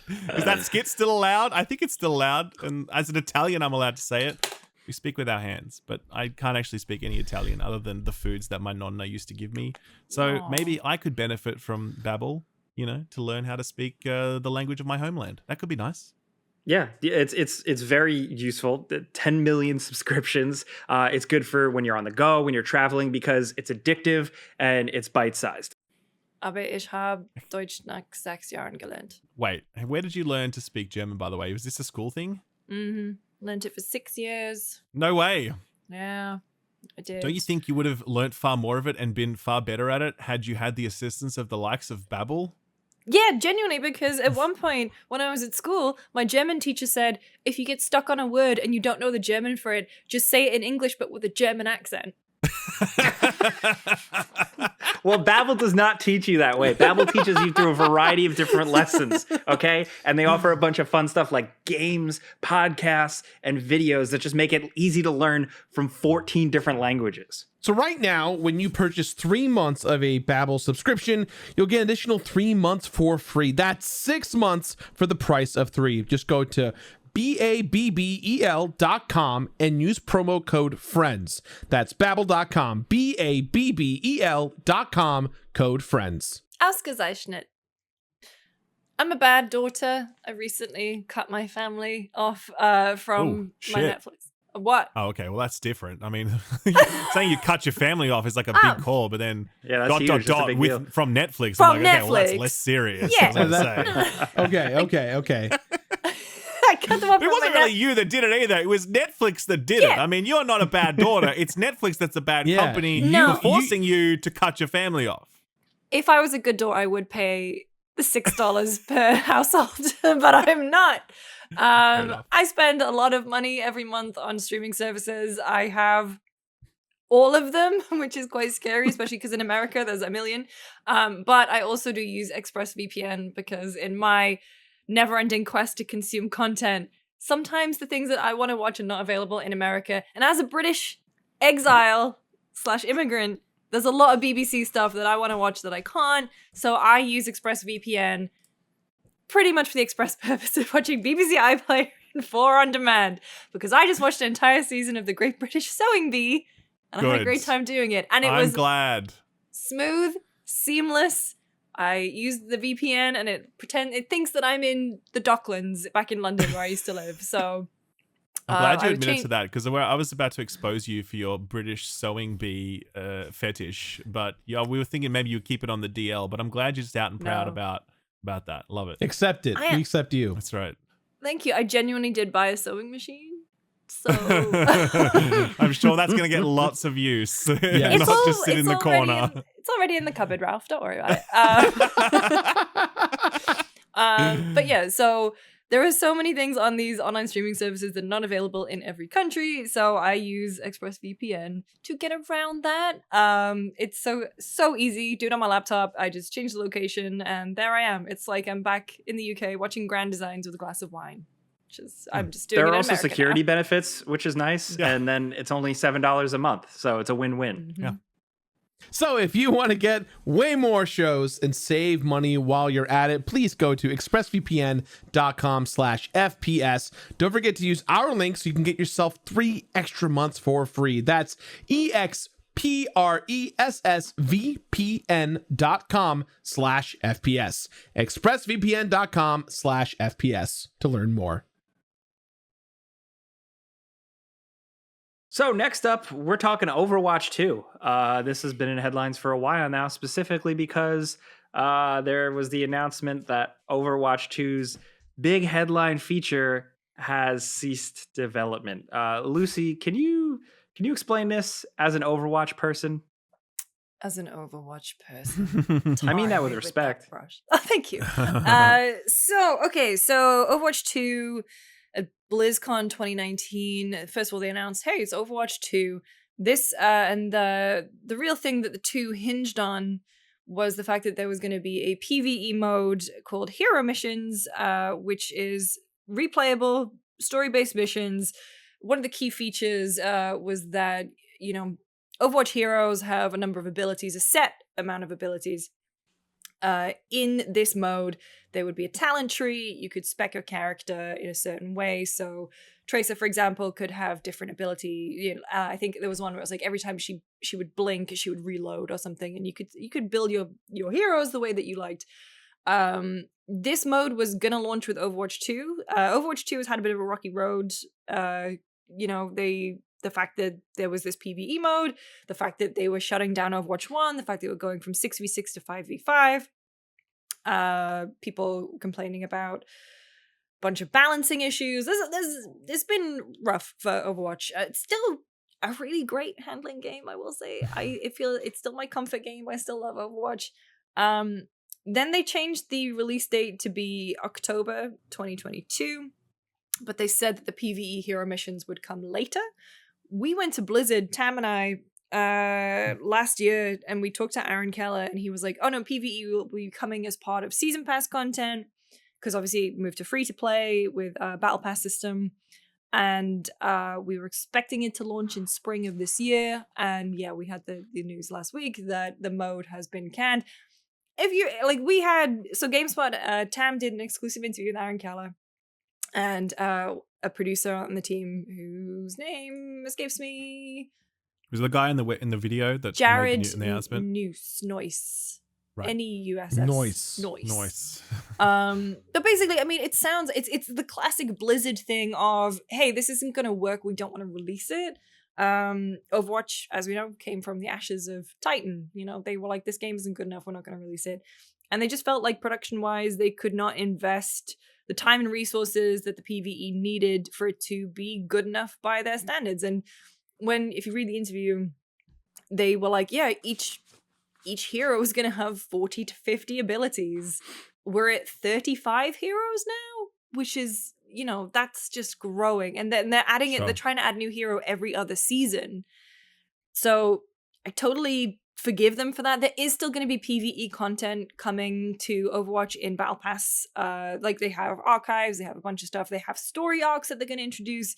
But yeah, losing this mode, I think, was just very, very rough. But I also think, in a way, the Overwatch community doesn't necessarily know what it wants, because people were bitching about this mode when it got announced.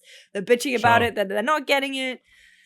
But that's surely two different people. Two different, yeah. Yeah, because like I personally don't have any interest in the PvP side of Overwatch, but I was actually quite interested in what the PvE game could have been, because I'm like, yeah, you could do some looter shooter shit, you could do some co-op horde shooter shit, you could do some MMO stuff, right? And I think actually the most fascinating thing to come out of all of this was the blog post that Aaron Keller put up. And in that blog post, he said that his team had always held in the back of their minds the dream of Project Titan, and that they had planned for Overwatch to release as a PvP game, and then Overwatch 2 to be the PvE component, which they would bolt on. And then eventually all of that would sort of culminate in this MMO experience, which is like the Overwatch MMO that Titan was hoping to be one day. We would get it. And, you know, Overwatch 2 was an important stepping stone toward that journey. And that is gone now. Like, and he's basically like, because we were so wedded to that dream, we were unwilling to see the fact that it was no longer possible. And it's kind of like, that's a bummer, you know? But I mean, I guess, well, like, it was playable in 2019. So I can't even imagine what that team must be feeling. Oh, man, totally. You're working on something for, you know, if it was playable in 2019, when would they have started working on it? Continue working on it throughout a pandemic, releasing Overwatch 2. Overwatch 2 by Blizzard's count at least is a success, and that's great. Like, I love that game, but it keeps getting battered with, like, you know, it's, you know, as a live service game, it's made some missteps. There have been issues with the store and microtransaction stuff. The esports scene, not necessarily, I mean, esports in general, kind of imploding.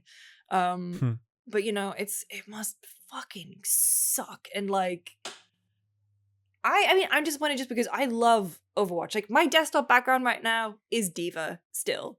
I have a bunch of Overwatch, like, 2 Diva prints right there. You know, that world is something that they've created is super, super special. And I'm so sad that, like, we won't get that experience in it. Yeah. I don't think they necessarily did the best job of kind of assuring people that there will still be story-based content. Yeah, but I don't really believe them when they say that anyway. Like, I mean, yeah, I'm sure there will be, but I've played some of that old PvE stuff that they used to do back in the day when best. it's not great. It's kind of just throwaway, and like they have said that they're going to do some story missions and like, but I don't believe that's really what going to be their focus. Like, I think they're focused now on a PvP live service game that makes money for them through microtransactions and whatever. And does the single player game service that? Do they make money from that? No, it's almost like it becomes a cost center. And so do I think they're going to invest big into it? Not really. I'm sure it'll exist in some way, shape, or form, but the promise of Overwatch 2 was this other experience that would welcome the likes of me. And I was so keen for that. I was like, yeah, cool. Because I really enjoyed Overwatch as well at the start. The foundations for what they've got there are really fantastic and are so ripe for other experiences. But they just really, blew it, unfortunately, which is such a shame. Well, I mean, so at this point, we are 6 years into Overwatch franchise.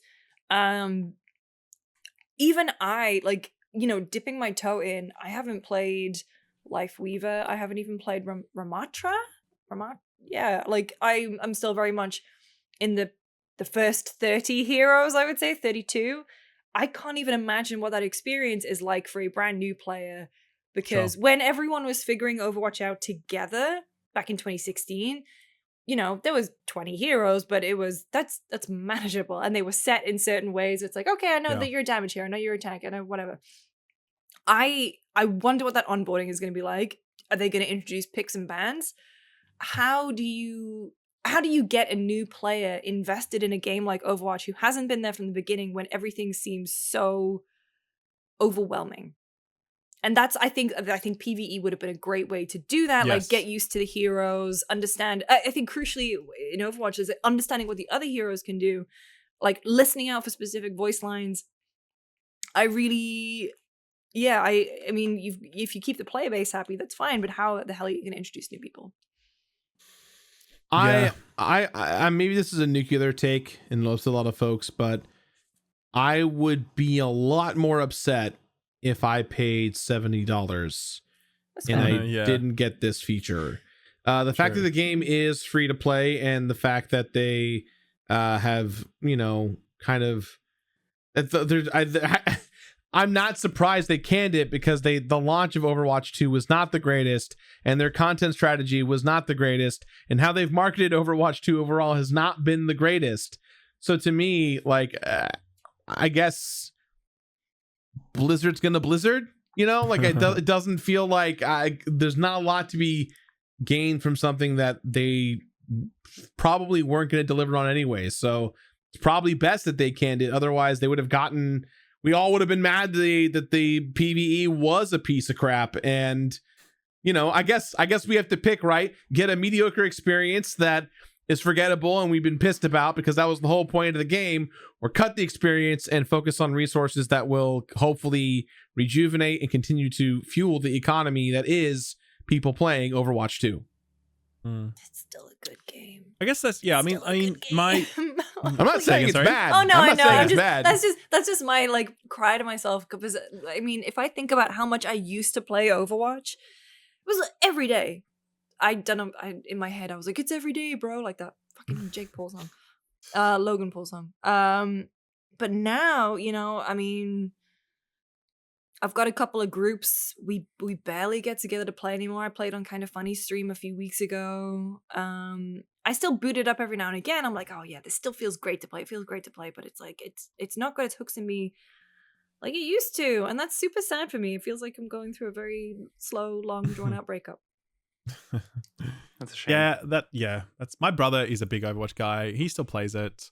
He still loves it, but he's also very much just like, oh man, how embarrassing. What a fucking L. Like, just, you know, it's just hard to be really excited about the game at this point, given the level of like resources that were spent to get it to do this single. Like, because don't forget, Overwatch 1 languished for so long with the promise that it would eventually be good with Overwatch 2. And the promise and the inherent with that was a revitalized PvP experience with more content. Yes, that's here. But the other big promise was PvE, you know? Yeah. And so all of that suffering that the community went through for like, it was like almost 2 years basically where it felt like that game languished. Yeah, I think a lot of that suffering. After, was it Anna? No, I don't even remember. I can't remember the hero. Like, Maybe more. They were just like, no new content for ages now. It's like, at least okay, a I year. guess. Yeah. That was they made the official announcement of 1 year of no content, but even before then, there was like a really anemic rate of content update, and a lot of that suffering was because people had PVE in their like the light at the end of the tunnel, and you just feel so pissed off if all of a sudden that was yanked away from you. You know what I mean, that's just After so bad. it was Echo. Oh my god, it was 2 years. Echo was 14th of April 2020, and then Sojourn was 26th of April 2022. Yeah, and that was in a beta. That wasn't even in full game. That's wild. So massive L for Blizzard. Also, it's just like, for me as an outsider looking in, as someone who just kind of like popped in here and there, doesn't really care. Just in terms of like intellectual property, it's like you're sitting on wild, awesome shit. Characters that people love, characters that have appeal, mainstream appeal. Yep. Why? Like, you should be going crazy exploring that in fun other ways. I was looking forward to that. Tam and I literally talked about this in Spot On last week, but it's like, if you look at what League of Legends is doing, and Riot is doing with Arcane, with KDA, with everything they are doing with that property, it is baffling to me that Blizzard is not doing that with Overwatch. Maybe they are, and maybe we'll hear about it at BlizzCon, but like, they are already creating Pixar-esque videos, and they have been for ages. Someone, I think, even put all of them in one YouTube video, and it's basically kind of disjointed but cool movie.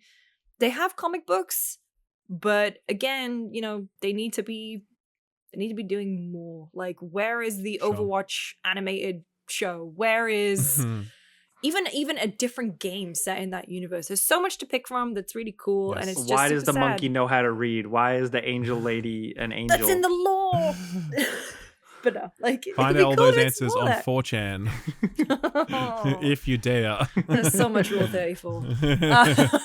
But anyway, yeah. So I'm super bummed about it. Like, and obviously not as bummed as the Team 4 are feeling. And I hope this doesn't completely kill the momentum, because like I said, Overwatch 2 is still a great game at the core. I just hope they figure out what to do with it. I'm sorry for your losses, but hopefully Overwatch can prosper. So with that, let's move on over to a user question. You guys submit us questions every once in a while. We use them to kind of break up the ice, talk about stuff we wouldn't normally talk about. You can submit questions to contact@friendspersecond.com. Yay! Did I get it right? Oh, Finally got it right? Oh, yeah. Let's go. All right. So this is a question from Chase, who asks, what's your favorite game as a piece of art? For example, Lucy mentioned recently her love of What Remains of Edith Finch. So, Gerard, let's start with you. What's your favorite game as a piece of art? It's a hard question. It is a really tough question. He's stumped. Look at his face. I view all games as art, so that's why I'm like, yeah, I know what you mean. What? Pass to Lucy. I mean, in terms of, I'm going to use art as something I would describe as being very beautiful. Maybe someone who is unfamiliar with video games could look at it and appreciate on an artistic level. I would say something like Okami and the traditional kind of Japanese style art style that's used in that game. Like, that game looks like a moving painting. So in terms of art, like, all games are art. But in terms of a really cool art style that sticks out, if that's what we're taking from this question, or if you're looking at, something like Journey, hello, dog. A dog appeared on screen. Yeah, Boofy wanted to come say hello. What up, Boofy? What's your favorite game as art? Boofy, tell us. Boofy, say the answer for me, so I don't have to say. Boofy just said stray, by the way. If you're listening to the podcast, if you're listening, he's a traitor. Stray, He's a traitor. Look at that little face. Oh my god. Yeah, I don't. That's a tough question. All games. It is. Yeah, because like, I think for me personally, I think of stuff like Sable, for example, where I'm like, if you want to have an artistic experience, you'd look at that and you'd say, well, look at this art. It's incredible, that Mobius art it's style. Boring, also, like real art. No, I'm kidding. Fuck you, it's amazing. But also, like, the soundtrack of that from Japanese Breakfast is a beautiful soundtrack. It's actually one of my favorite game soundtracks, full stop. So Sable is extraordinary.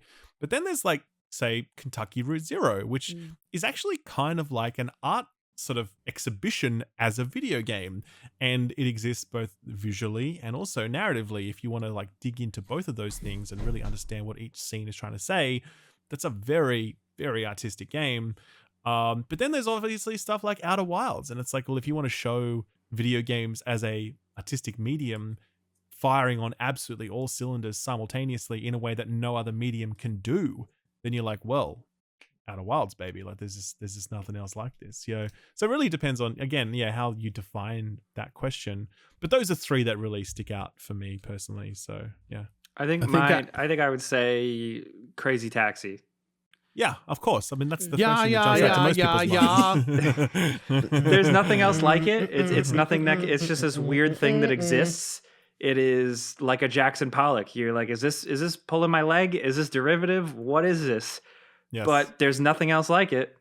Now there's a game coming out on Steam like that's very much like it. There is, yeah. Okay, I know what you mean. No. That's my pick. It was between that and Aggressive Inline, so I went with Crazy Taxi. Aggressive Inline. My broken God, brain. That takes me back. All right, I got mine. Go on. It's an unorthodox one. It's one that everyone's going to be like, what? I'm going to say is Suda 5-1's No More Heroes. Oh, That game, Cool that pick. game All right. is such it's one of those games where you just describe the plot of man wants to hook up with chick. She says, if you want to get with me, you got to kill and become the best assassin in the world. And he goes on eBay and buys a lightsaber. Yep. Like, just that's crazy. But then you have the art style and how you play it with the Wiimote, and it's such a piece of weird but wonderful game history that I just, every time I play it, I always laugh. It's always over the top. It's always fun. It's like video game Pulp Fiction, where you're absorbing all of the weirdness and all of the chaos through and through. And if you know Suda, like that's him to the core. That's like, he's my Hideo Kojima for what it's worth. No More Heroes. It's, if you haven't got a chance to play it, I believe they ported it to Switch, and the port is pretty decent. It's not bad. Thank you, Chase, for that question. Sorry if I didn't answer it seriously, but it's too much thinking for my brain. That being said, again, questions you can submit. Contact at friendspersecond.com. Thank you guys. But now we're going to move over to our next section where we're talking to Geoff Keighley. Geoff Keighley, you may know as the host, creator of many events, most recently or upcoming, the Summer Game Fest, which we're expecting a bunch of cool news and announcements. So we figured we'd bring him on to pick his brain about what goes into all that, what we can expect, and just have a chat. So let's move over to that now. Hey, Geoff, thanks for joining us. For everybody listening, we are coming right off the heels of the Sony showcase. A lot of big PlayStation stuff. So, Geoff, since it's fresh, how you feeling on the event? Anything really stick with you? Oh yeah, I mean Spider-Man looked amazing. I thought that was a really great demo to end it. It was nice to see gameplay. I mean, look, I thought it was a solid, good show. A lot of games, over an hour of stuff. And what I love about Sony's shows is they always feel really curated, like, really cool indie stuff, and even just the graphics and the branding, right? Just feels like super premium, and they do a nice job with it. But yeah, I mean, obviously I think a lot of people, the thing with that one was I think the expectations were through the roof, right? I mean, I was seeing the tweets with people saying, this is going to be generation defining, biblical proportions and things like that. So, yeah, it's tough, right? So I think compared to that, I think a lot of people wanted, maybe some more Sony first party in-engine stuff, right? I mean, there were some CG teases, but of course people have crazy expectations. But yeah, I thought it was like a good show. But being in the business of making these things, I always know half the battle is just what the expectations are leading into a show versus what actually happens. And most of these events, it's really one or two games that like define the sentiment around everything. Like I went through that a couple years ago and we did like Elden Ring at Summer Game Fest, right? And it's like all people remember from that year is Elden Ring. You couldn't name any other game that was in that show. It was all about like Elden Ring. So it's sort of, you either have that or you don't. And I think some fans probably wanted some, shocking surprise, where's Cory Barlog's new game, or all these things. Yeah. So it's like, who knows? But yeah, I thought it was good. What'd you guys think? Yeah, I mean, I'm not sure if in this run of show whether we've talked about. We have talked about it. Yeah, we We've talked talked about it about for it. an hour Okay. actually. So we already yeah, know what we you did. guys think. I just Yeah. No, we talked about it for an hour, and we well, had a lot that's to say not on it. fair. I don't know what you thought. Yeah, I whined about Metal Gear for like an hour. Yeah, That was actually, that I'm was one thing we excited wanted about- to. Yeah. Sorry, Luce, go on. No, I was gonna say I'm excited about Alan Wake, but Metal Gear was the Yeah. thing. That's actually one thing Yeah, we wanted that to was ask you. a weird Yeah, one. what's your Yeah. feeling as a Hideo Yeah. Kojima enjoyer? What are your feelings Yeah. on the Metal Gear 3 remake? Oh well, yeah. I mean, I got a lot of thoughts about that. It's kind of odd. And I mean, I thought the trailer was a little odd to me too. Sort of the build up to it, and it's like, I mean, you don't know anything about what it is, and it's like, so it's a remake, but who's making it? It's like they tweeted out, it's like development team. It's like, who's the team making this? You'll notice it no longer says a Hideo Kojima game, right? So now it's like this sort of remake. So I don't know. Like it's always tough for me because when you have a creator not involved in the remaking of a game, especially as iconic as that as Hideo work, I think a lot of questions are open questions about that. So I fundamentally have a lot of questions around what is the game going to be? How's it going to play? Is it going to be good? Is this going to be Metal Gear Survive, or is it going to be something that like is really holding up to sort of the legacy of the Metal Gear franchise? And Konami certainly, I think been a while since they've done something sort of big and high end like that. They always talk about all the Silent Hill stuff they were doing, and now here's Metal Gear. So they're kind of going back to the well for all this stuff. So I don't know. Yeah, we'll see. I mean, there've been some good remakes the past couple of years, so there's certainly possibilities to do things. But yeah, that teaser kind of didn't really say anything. So I know it seemed like people were hyped about it, I guess. What did you spend an hour talking about, Jake? What do you think of it? actually kind of the same speculation that you have. Where are you at in the series? Is 3 your favorite? Like, are you looking at this one extra sharply, or? No, I mean, look, I don't know why they didn't do 2, right? I mean, I think 2 would have been insane to kind of start with that, right? I mean, that was the game I feel like that was just sort of so defining, right? I mean, I still remember that E3 with the tanker level, and I mean the watermelons, and that was just like such an I heard a while ago that they were starting with 3, and I was like, that just seems very odd place to sort of start for them with that. But and again, I don't know. I guess they're doing a collection of the others. It sounds like it's kind of unclear to me what's going on. So we'll see. Look, I mean, obviously, massive fan of the franchise and Hideo and that. I don't know what's happening. It's sort of like all that Silent Hill stuff they announced last year. It's like I don't know when any of that's coming out. They announced like 5 Silent Hill games, right? We haven't heard anything since. Based on that trailer, I don't know that thing is coming anytime soon, right? That was just sort of like an announcement teaser. But we'll see. So yeah, it's curious to me. First question I would ask them is like, why are you starting with 3? Right? I don't know. Yeah. So we'll see. But we'll see. I mean, look, it's one of those things that has leaked for years that something was happening. So I guess it's good to sort of have it confirmed that they're doing something around it. But yeah, I don't know much more about it. And obviously being, a friend of Hideo and everything, it's always tough to sort of see those things and not know I assume he's not involved in any way in what that is. So we'll see. He's on to other things. Yeah. Speaking of Kojima, I am a big fan of his podcast. How are you? And you are actually a part of that podcast. For anyone that doesn't know, Geoff actually has a segment on this podcast called TGA. It's not the Game Awards; it's the Geoff's Answer. And named Geoff by Hideo, he's very proud of that. That's right. I was going to say, is that you, Geoff? But how does that? How do you enjoy that collaboration with Kojima and that? Like because it seems like you have a bit of fun on that podcast.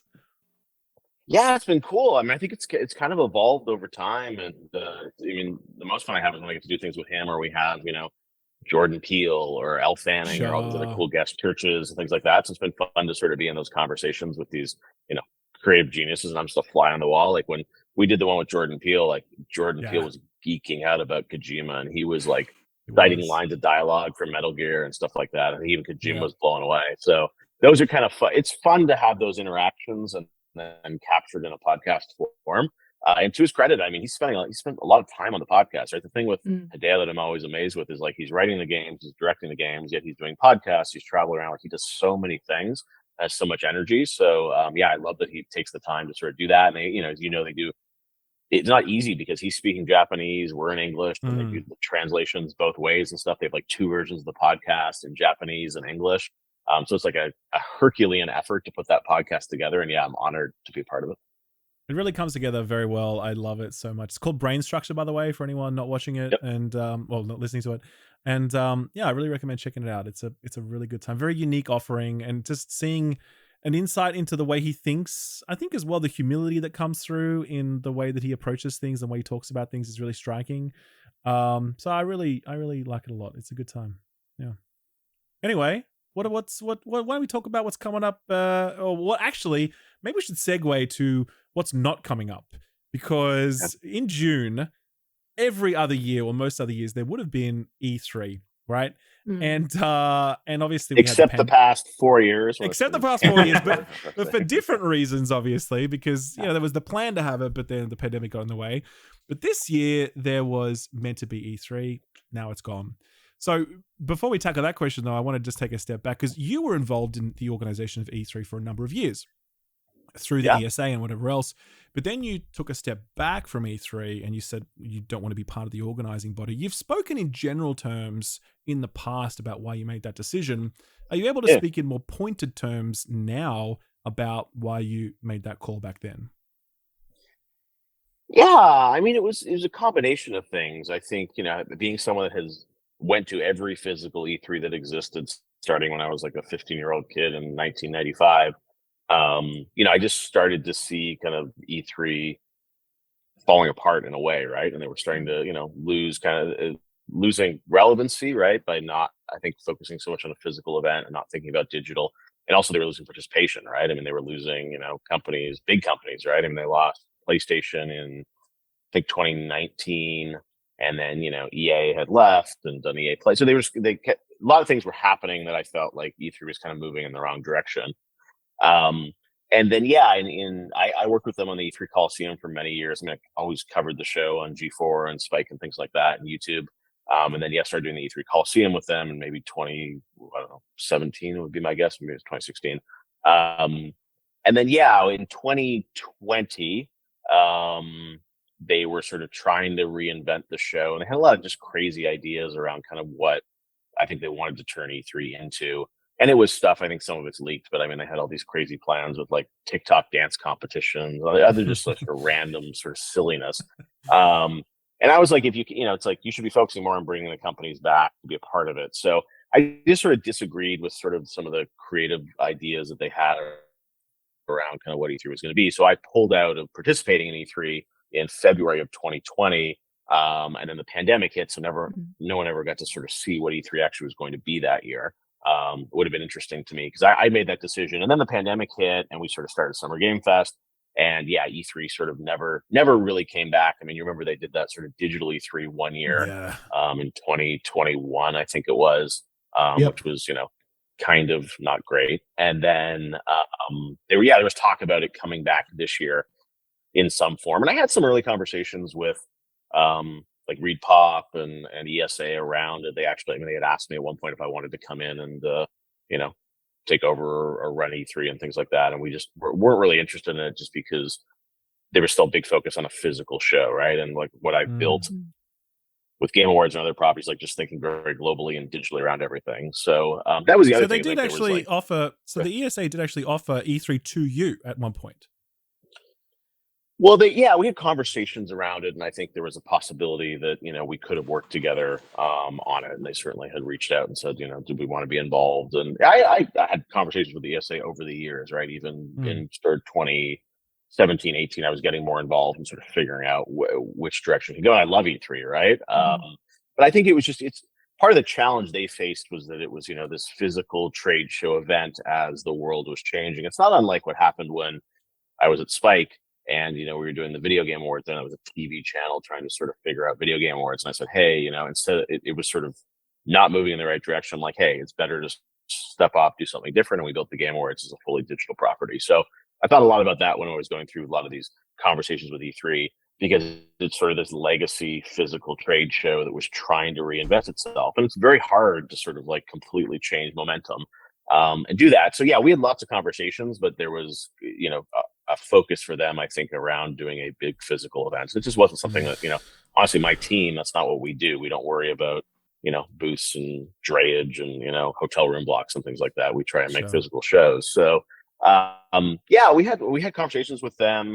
There were certainly possibilities. I think, the problem was once we started Summer Game Fest in 2020, I was really happy doing that and was just kind of happy moving forward with that sort of model. So it was kind of like, sure, we could do something with E3, but what are we going to do with Summer Game Fest? How does it all fit together? And the feedback from, the industry, you guys are part of it, but also publishers and everyone else is that, they were moving in a different direction than E3. So we've just kind of kept building Summer Game Fest every year.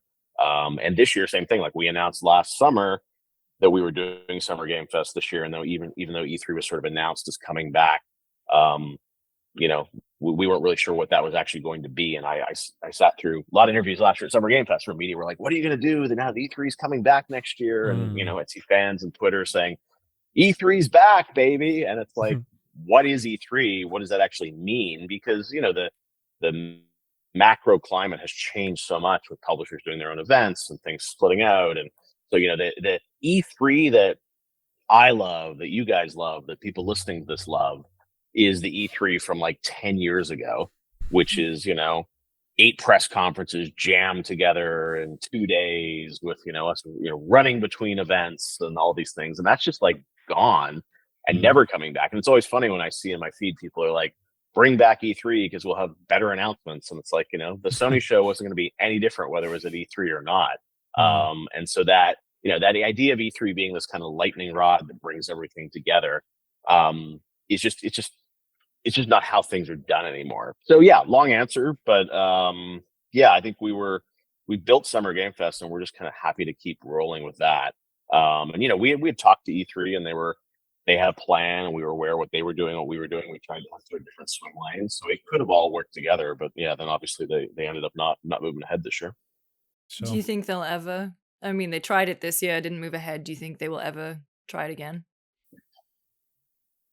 I don't know. I think it will be challenging. I mean, the thing to me is that E3 is really defined by the big first parties. And unless I think, Sony, Microsoft, Nintendo really all come together and say, hey, we want to do this together, I think it's going to be very hard for something like E3 in its traditional form to sort of continue to evolve. And that's one of the things when I saw the plans this year, I was shocked. They were like, we're taking over the entire LA Convention Center and it's going to be massive. And I was just like, it felt like the scale that they're proposing was just like extremely ambitious. And I was like, wow, like I just don't think that's the state of the world anymore. I mean, you guys remember the last few E3s physical, it was hard to even fill the convention center and things have changed even more. So, that brand, I think we all care about, and maybe the brand can survive. But I don't know. I think it'll be very hard now for it to sort of come back, next year and say, hey, E3 is coming back. See you next June. If the industry wants it, I'm sure it could come back. But I think we really have to start with like the first party saying like, we believe in all coming together, doing this all together as sort of a physical event. And I think honestly, part of what happened in the pandemic is everyone figured out that there are other ways to promote their games. They can do things on their own and it kind of works okay. So part of the reason we've been building Summer Game Fest is that belief that, I could see E3 atrophying and sort of falling apart. So it's like we needed to create something new, I think, to keep some momentum and keep everything together in June, because then everything would have just completely splintered out. So that was really, we built Summer Game Fest because I had a firm belief that we needed something to exist. And I was sort of very worried that the traditional E3 model was no longer working. So it's like, what's the new thing that we could create? So, we weren't going out to kill E3. It sort of felt like in many ways E3 was sort of doing it to itself, right? And we had to sort of figure out, what was the way to bring things back together in some way. So yeah, it was really sad for me to sort of see everything sort of change and evolve. But what I've learned in my career is you just have to like keep marching forward and trying to sort of build the next thing and not wait around for, this to happen or not. And I think, E3 this year, it's funny because people have asked us before, like, now that E3 went away, did you pick up all these extra things for Summer Game Fest? And it's like, not really at all, right? Because I mean, our plan for Summer Game Fest has been pretty baked since, I don't know, just January or something like that. So it didn't really affect that because I mean, the reality was that E3 didn't really, I don't think a lot of people had signed up in the first place anyways. Well, I know that we talked about this right before we started recording, but I think it's interesting to bring up now that E3 is gone. and Summer Games Fest is kind of, not it's the main one. There are other ones, other small indie showcases happening, obviously like Ubisoft, Microsoft, and all that stuff around it. But now that you kind of are the one that's surviving, there's a lot of expectations kind of sitting on your shoulders. That's gotta feel like a lot of pressure. Like, how do you have any ideas of how you're gonna be able to like kind of deal with that? Because that's a lot. That's a lot. It is a lot. Yeah, this is the hardest show of the year for us to sort of produce, just because there's so much expectation around the June time period. And Summer Game Fest, is not just a singular show. It's really this festival of events. And we know that the first parties are doing their press conferences and events around this. As you mentioned, Ubisoft's doing an event.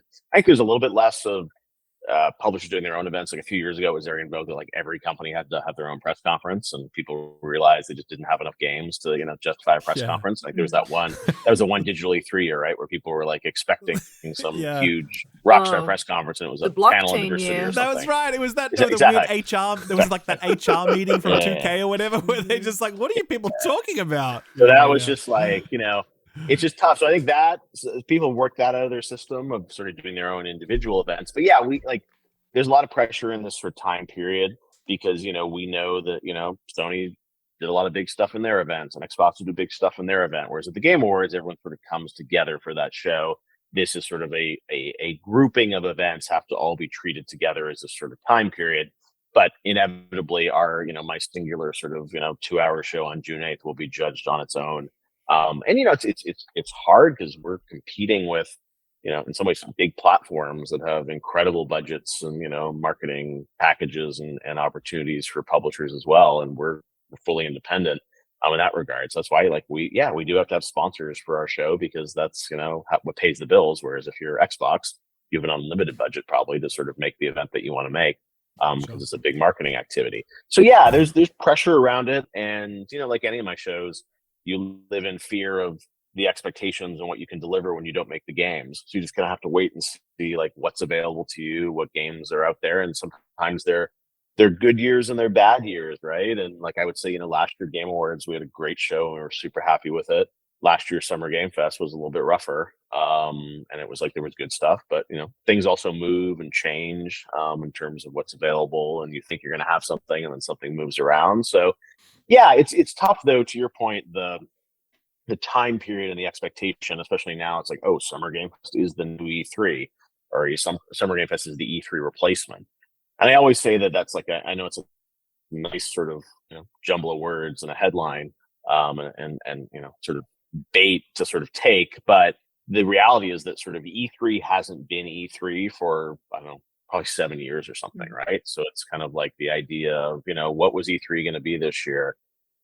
I don't know. And like, what was the digital E3 a couple of years ago, right? So it's kind of, comparing what we're doing to sort of the E3 from 8 years ago. It's just the world has changed. And you saw, Sony did their event this week, and Xbox's event in a few weeks. And I think, now we talk to these companies and like, they'd rather own their own day or their own week. And it's like, they don't actually want to compete with each other head to head and kind of put out, you guys remember the old E3 days? They'd be like, 400 trailers come out in a day and stuff like that. Yeah. Now it's too complicated for people. So yeah, it's definitely there's definitely tension around these things and expectations, and we have to be extremely careful about sort of what we say. And even I gave an interview a few days ago where I said we have like 3 or 4 things that are going to matter to people. All of a sudden, that's like 3 to 4 earth-shattering announcements coming to Summer Game Fest. And, prepare yourselves. And it's like, no, we have some great games that will be showing off. So I do say, like, I think we have a good show.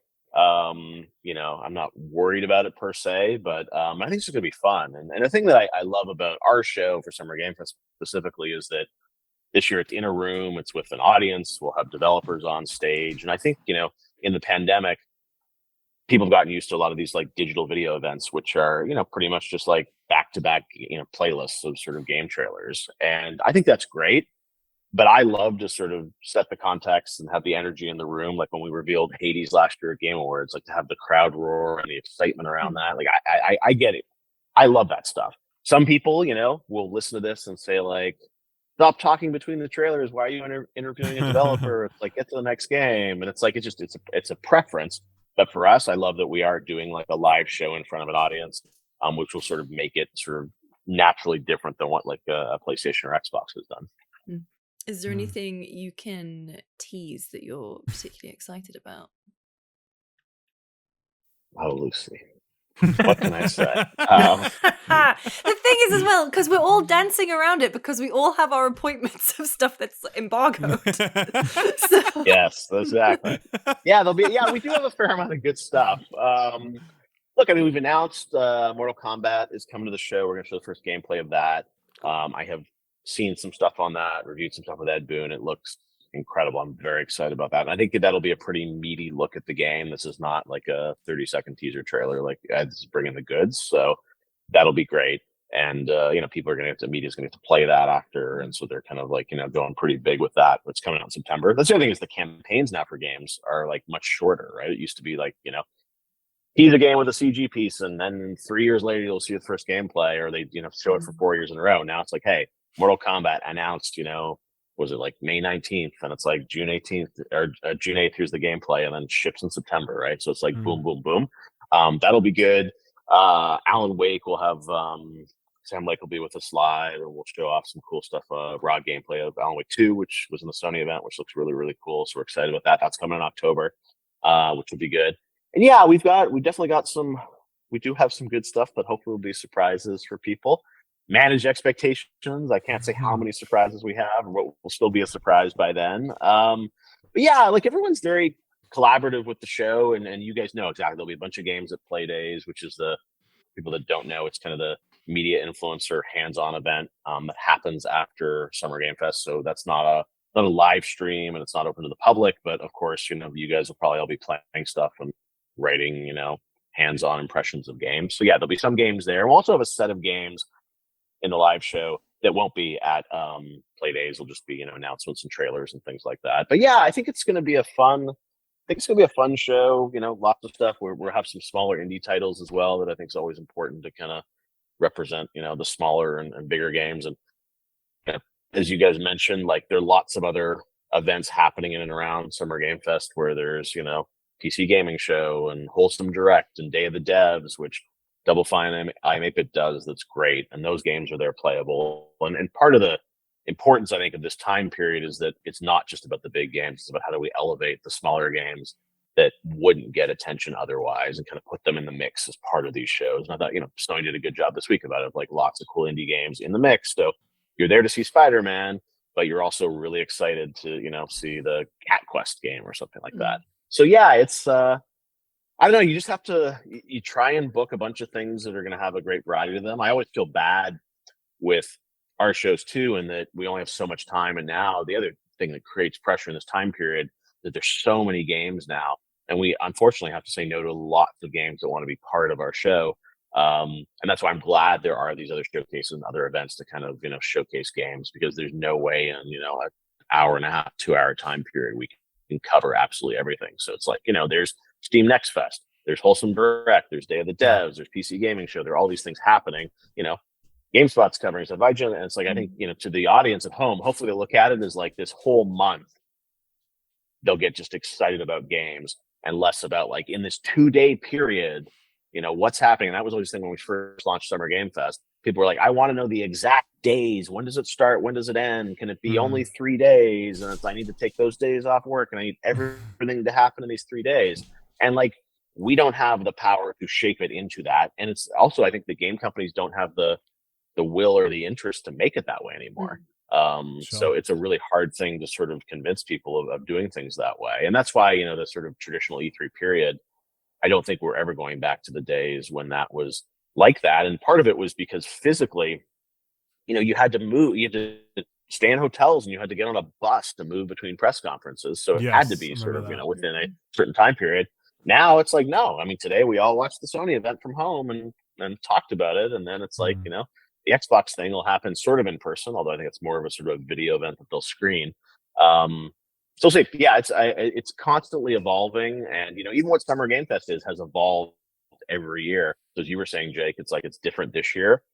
Next year, I'm sure it'll be different again. Like we take the feedback and sort of evolve it. And if there's a need for it, we'll do it. If people say like, you know what, we don't need this anymore, we're just going to do our own things, like, that's fine too. So Yeah. we don't know what to expect, but we're gonna do it. That kind of leads me into the next question, actually, because right now under your banner, you've got Summer Games, you've got Opening Night Live, you've got the Game Awards. Am I missing anything? I think that's all. We're Just those- busy just enough. those That's small quite a things. bit, right?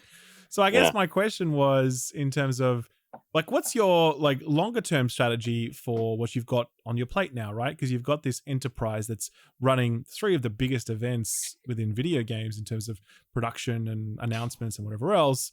Like, what are you looking towards? Like, are these events going to stay the same? We just do more of them? Are you looking to evolve them? Are you looking for audience participation, for example? Because you said E3 Repop was going to handle consumer stuff. That's not happening anymore. Yeah.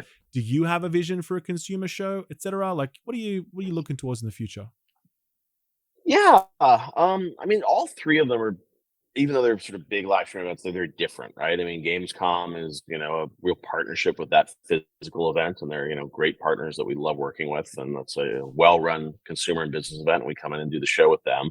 Game Awards obviously is, our biggest property, and that's, very much an award show that has a lot of announcements in it, right? And then Summer Game Fest is the one that's probably is most amorphous in sort of its format and shape, and it's just kind of constantly changing and evolving, right? So I think that's the one that we're probably least confident like exactly where that's going to go in the future. And I don't know that we'll ever do a big physical event. I question the old model of lining up at booths to sort of play Yeah. hands-on of games in an age of Totally.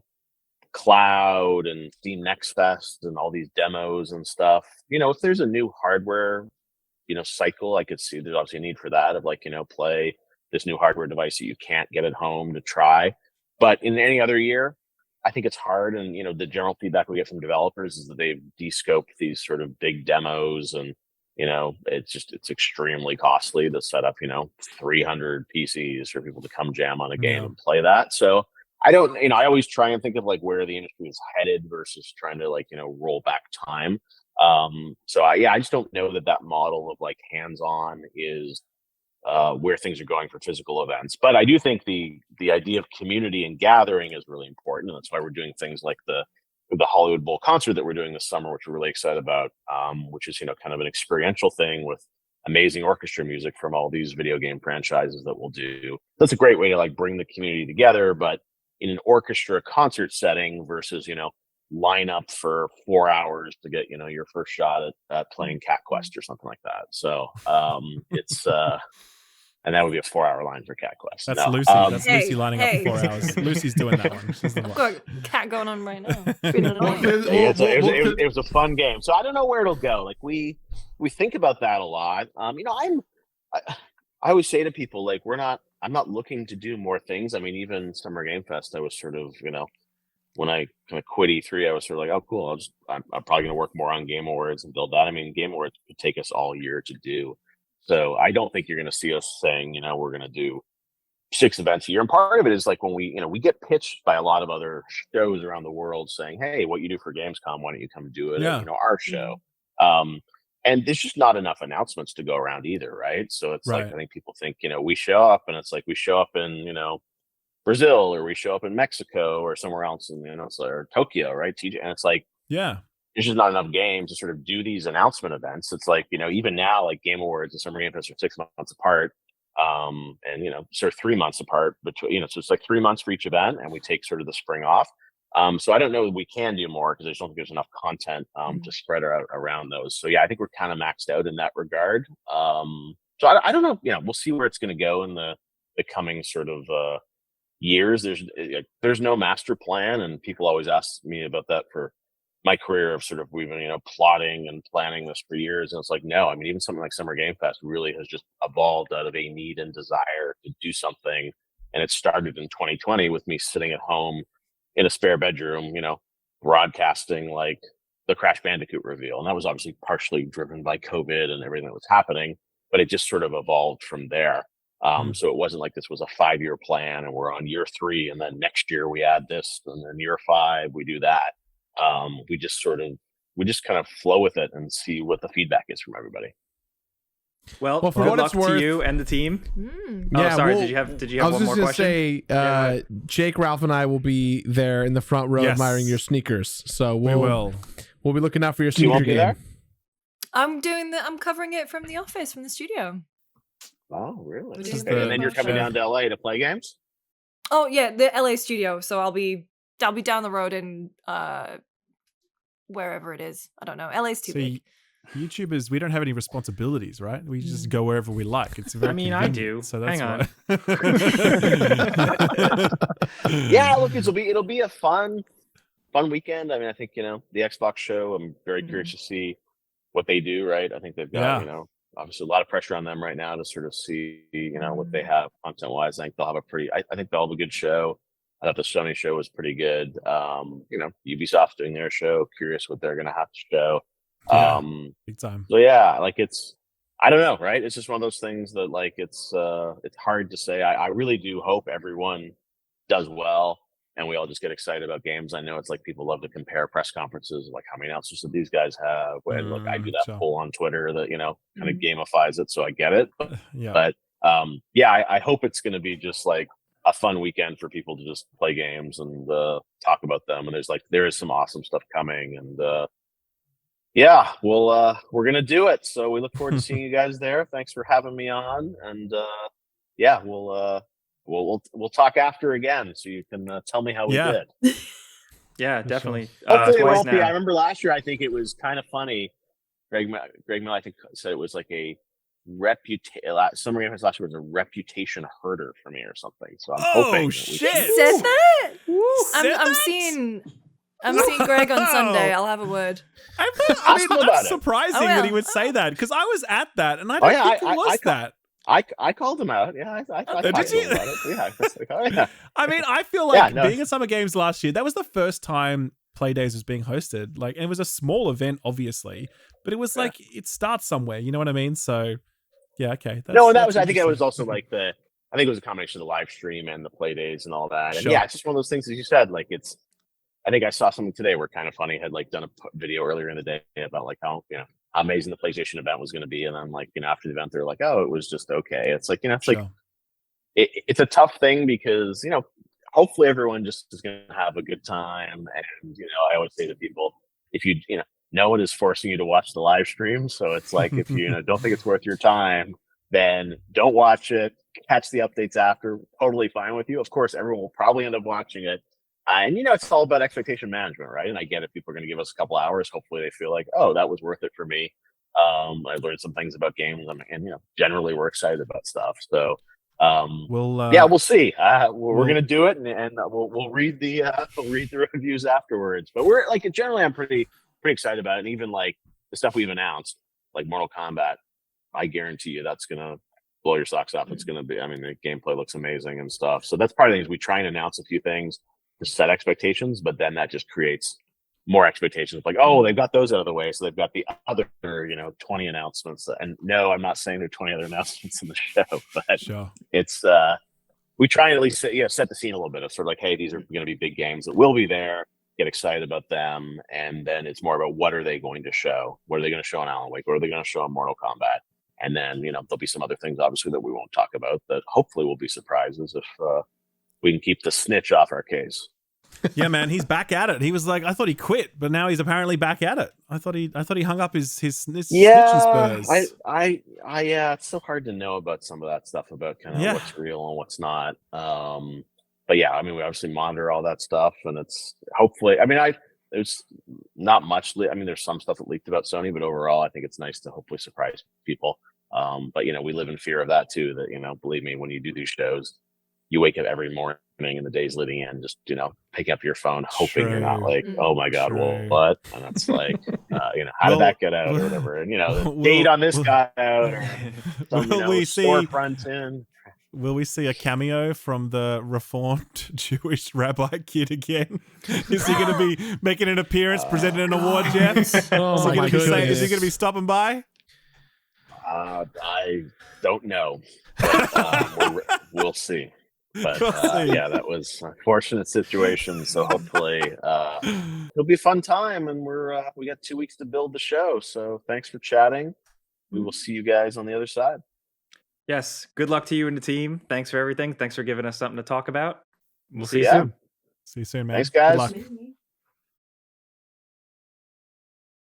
Raycon wireless earbuds. They are a sponsor of this podcast. You guys have no doubt heard about them if you've been on the YouTubes. They're pretty much everywhere. There's a reason for that. They are a very reliable and very affordable pair of earbuds. I have been using them for years now. And they've always been fantastic for me. They have a really small capsule, which Jake just showed you a moment ago, so they fit very easily into your pocket. They sound great. They're much more affordable than your average earbud, which means that if you lose them, it's no big deal. They also make fantastic gifts because buying someone like a $400 pair of earbuds, probably not practical for most of us. But you could actually give people a pair of like Raycons because they're at that right price point. So I really like them. The biggest reason I like them, as I've mentioned before, is because they actually stay in my ears. I have giant ears. Raycons do not fall out no matter what. They're fantastic. I love them. So yeah, I mean, Raycons are pretty rad. I know, Jake, you've been using them for a long time as well. Yeah, they're really good. Like throw in my bag when I'm traveling. It's a good like laptop bag accessory Totally. specifically because you might be like, oh crap, where are my big cans? I don't have them. Yes. Boom, good to go. Raycons always there. Exactly right. Typically always charged because they have a really good battery life with the earbuds themselves, but also with the little charging carrying case. So it's good. Yeah, battery life is really good on them. They have the gel tips, which means they fit in really neatly and they're very comfortable. And they have, yeah, as I said, they're just very good value. So I think if you're looking for a good all-round pair of earbuds at a good price, then you're going to be very well serviced by Raycons. So go to buyraycon.com/friends today to get 15% off your Raycon order. That's buyraycon.com/friends to score 15% off. buyraycon.com/friends. All right, next up, we got a lot of games to talk about. A lot of game releases have been cooking. So Ralph, what do you got? What's the list this week? Yeah, it's actually a pretty big fortnight in video games, actually. H-Rot came out on PC.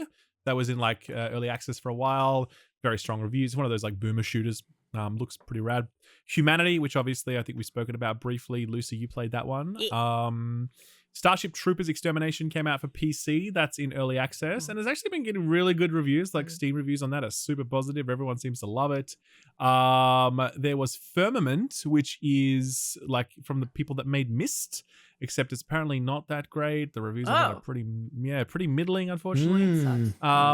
The Outlast Trials, I'm too scared to play that, but I think you're playing it, aren't you, Jake? Just a little bit. Yeah, right. Yeah, cool.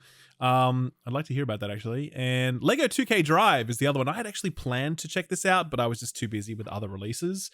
But I've heard mixed things about that one. Apparently it's a fun game, but it's just had really terrible microtransactions because 2K. So yeah, but you're playing that one as well, aren't you, Jake? Yeah, that's it's something. I've spent a lot more time. We actually were gonna do an Outlast Trials video, but then we shifted gears to Lego Drive just because it looked a little more interesting. Yeah, right. Honestly. Oh. Yeah, cool. So we still might revisit Outlast Trials at some point, but 2K Drive is kind of cool. It just has an air of microtransactions around it, and it sucks because it's like a $70 full price US game.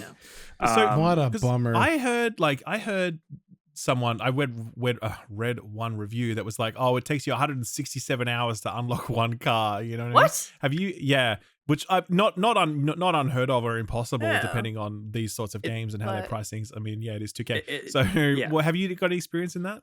It seems like it's grindy. A Right. lot of it, I just like I don't care. Like I just kept taking my own car and modifying it. So that is what I like about it. It's good for like Lego addicts because essentially it's kind of like almost like a Simpsons hit and run Lego open world racing thing. Yeah. Where you're driving around weird varied towns and districts, just getting into races, and it's really well designed for like ADHD racing, essentially, where you can go and trigger the big formal races, 4 laps, 3 laps, whatever. But when you're in the open world, it is like moment to moment engagement. Every block over every hill, there's a gate you drive through that can trigger, a 2-second race or a jump that you can beat a record on, or dodging some bombs going through a canyon. And that all ties in really well with like how arcadey it is.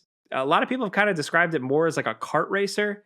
I don't know if I agree with that, but at least in terms of how it handles, like there's like infinite drift. It's super easy to pick up and play. It's got like hard right turns with e-brakes and stuff like that. It's got a jump button. Cars can just jump and boost. So you're almost doing little midair Rocket League style boost controls.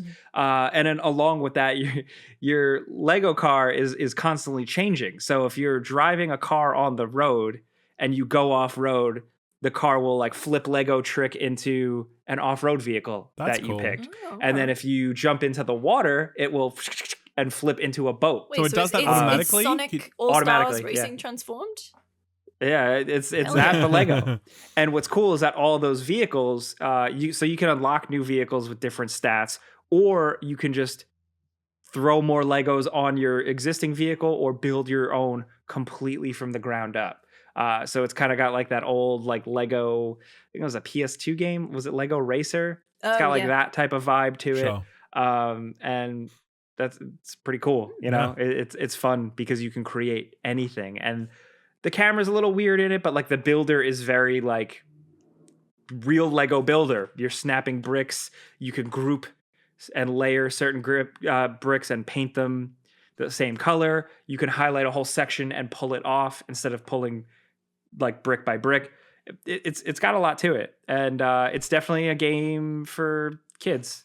Absolutely. But I think if you have kids or younger siblings, it has couch co-op. So you can do all that open world stuff couch co-op. And I think there's some appeal, just maybe not right now because it is an expensive game.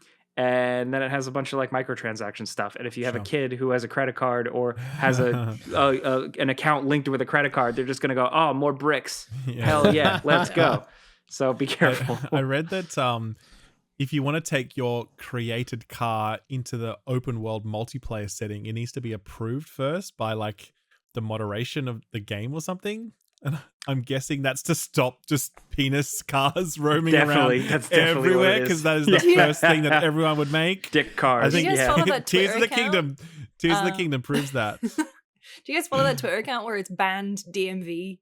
People submitting things for license plates. Oh, no, that's great. It's an automated Twitter, and it's basically every license plate that gets denied by the DMV and their reasoning for it.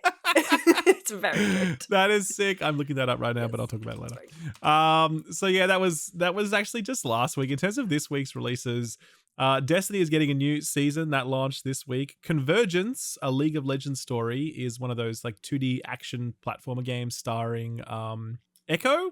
I'm not sure how familiar you guys are with League, but he's like a time-traveling mid-laner dude. And it's weird how little we hear about those Riot Forge games, by the way. They just kind of pop out and they're like just arrive, but then you don't really get any sort of marketing for them. They just are sort of there. But anyway, it always feels like they market those things like the week it launches and then like the week after it launches, and then you never hear about it ever again. Exactly. Yeah. Planet of Lana arrived on PC and Xbox this week. That apparently is excellent. That's also on Game Pass if you want to check it out. Star Trek Nerds Resurgence hits on the 23rd for all platforms bar the Switch. Bolt Gun, Warhammer 40k Bolt Gun, that arrived on all platforms as well on the 24th. The reviews are up for that as well. Very solid. Cassette Beasts is like Pokemon if Pokemon grew up, and that arrived on Xbox and Switch on the 25th. Golem, you better believe we're going to be talking about that bad boy. And finally, Forspoken got some DLC, which I thought was In Tantra We Trust, but unfortunately it's In Tanta We Trust. I misread it, so it's much less interesting. Yep. So, but good on them for releasing some DLC for that game. Yep. It's, I mean, obviously had that literally kind of shuttered the studio and it's been merged into elsewhere, but they're still delivering on their commitment. And they've also apparently added a whole bunch of stuff in, not added, but like fixed a bunch of stuff in the base game as well. So it's apparently better. I still plan to go back and play Forspoken one day. I really want to see what happened with this game, because I don't believe it's as bad as some of the worst reviews have made it out to be as I look at it. And I played a preview or whatever, but obviously I really would like to understand just why it hasn't quite, why it doesn't work overall. You know what I mean? So yeah. Anyway, that's all of the releases for the week. Did anyone else play Bolt Gun this week? No, I've been seeing clips because Rahul's in it, and it Cool. looks bonkers. It is. It is. What did you think, Jake?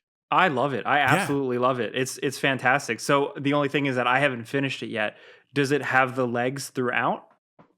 Definitely. Well, I mean, it's pretty much the same all the way through in the sense that if you find the core loop appealing at the beginning, you're going to find it appealing at the end.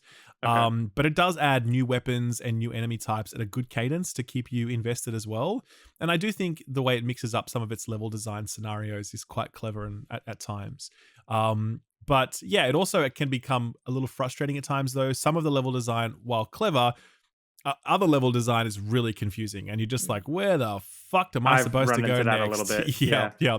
So some of that gets worse towards the back end of the game, but it's enough to keep me. That was enough to keep me going. I really, really loved it. I had a fantastic time with it.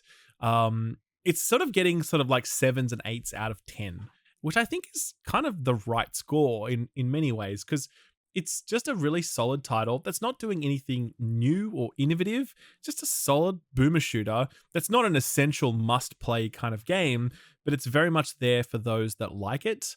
And I think that if you do like it, like if that is your jam, then I think there's very little chance that you don't enjoy this. It's just very cool. So yeah, I think really satisfying, good gore, good shooting, good sense of speed. When it starts like becoming, when you get into like an arena type area and you get into that groove, like if you're old and you're like, hoop, hoop, hoop, like bunny hopping around and spit fucking 360 and guys, it is really, and I don't know really anything about Warhammer other than that the Space Marine game is cool. And this is actually technically a sequel to Space Marine and filling in the blanks before we get the next Space Marine game.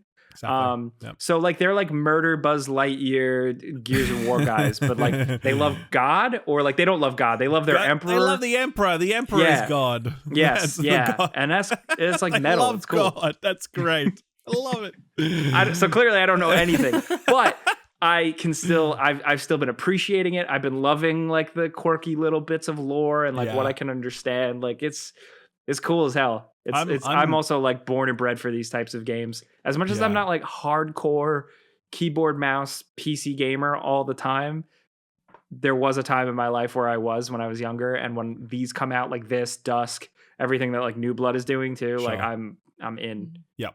Yeah. No, it's a good success story. Warhammer games are very hit and miss. Usually a lot of them. Usually on the miss side. But I will say they've actually, it seems like they're increasing their quality bar over time, you know?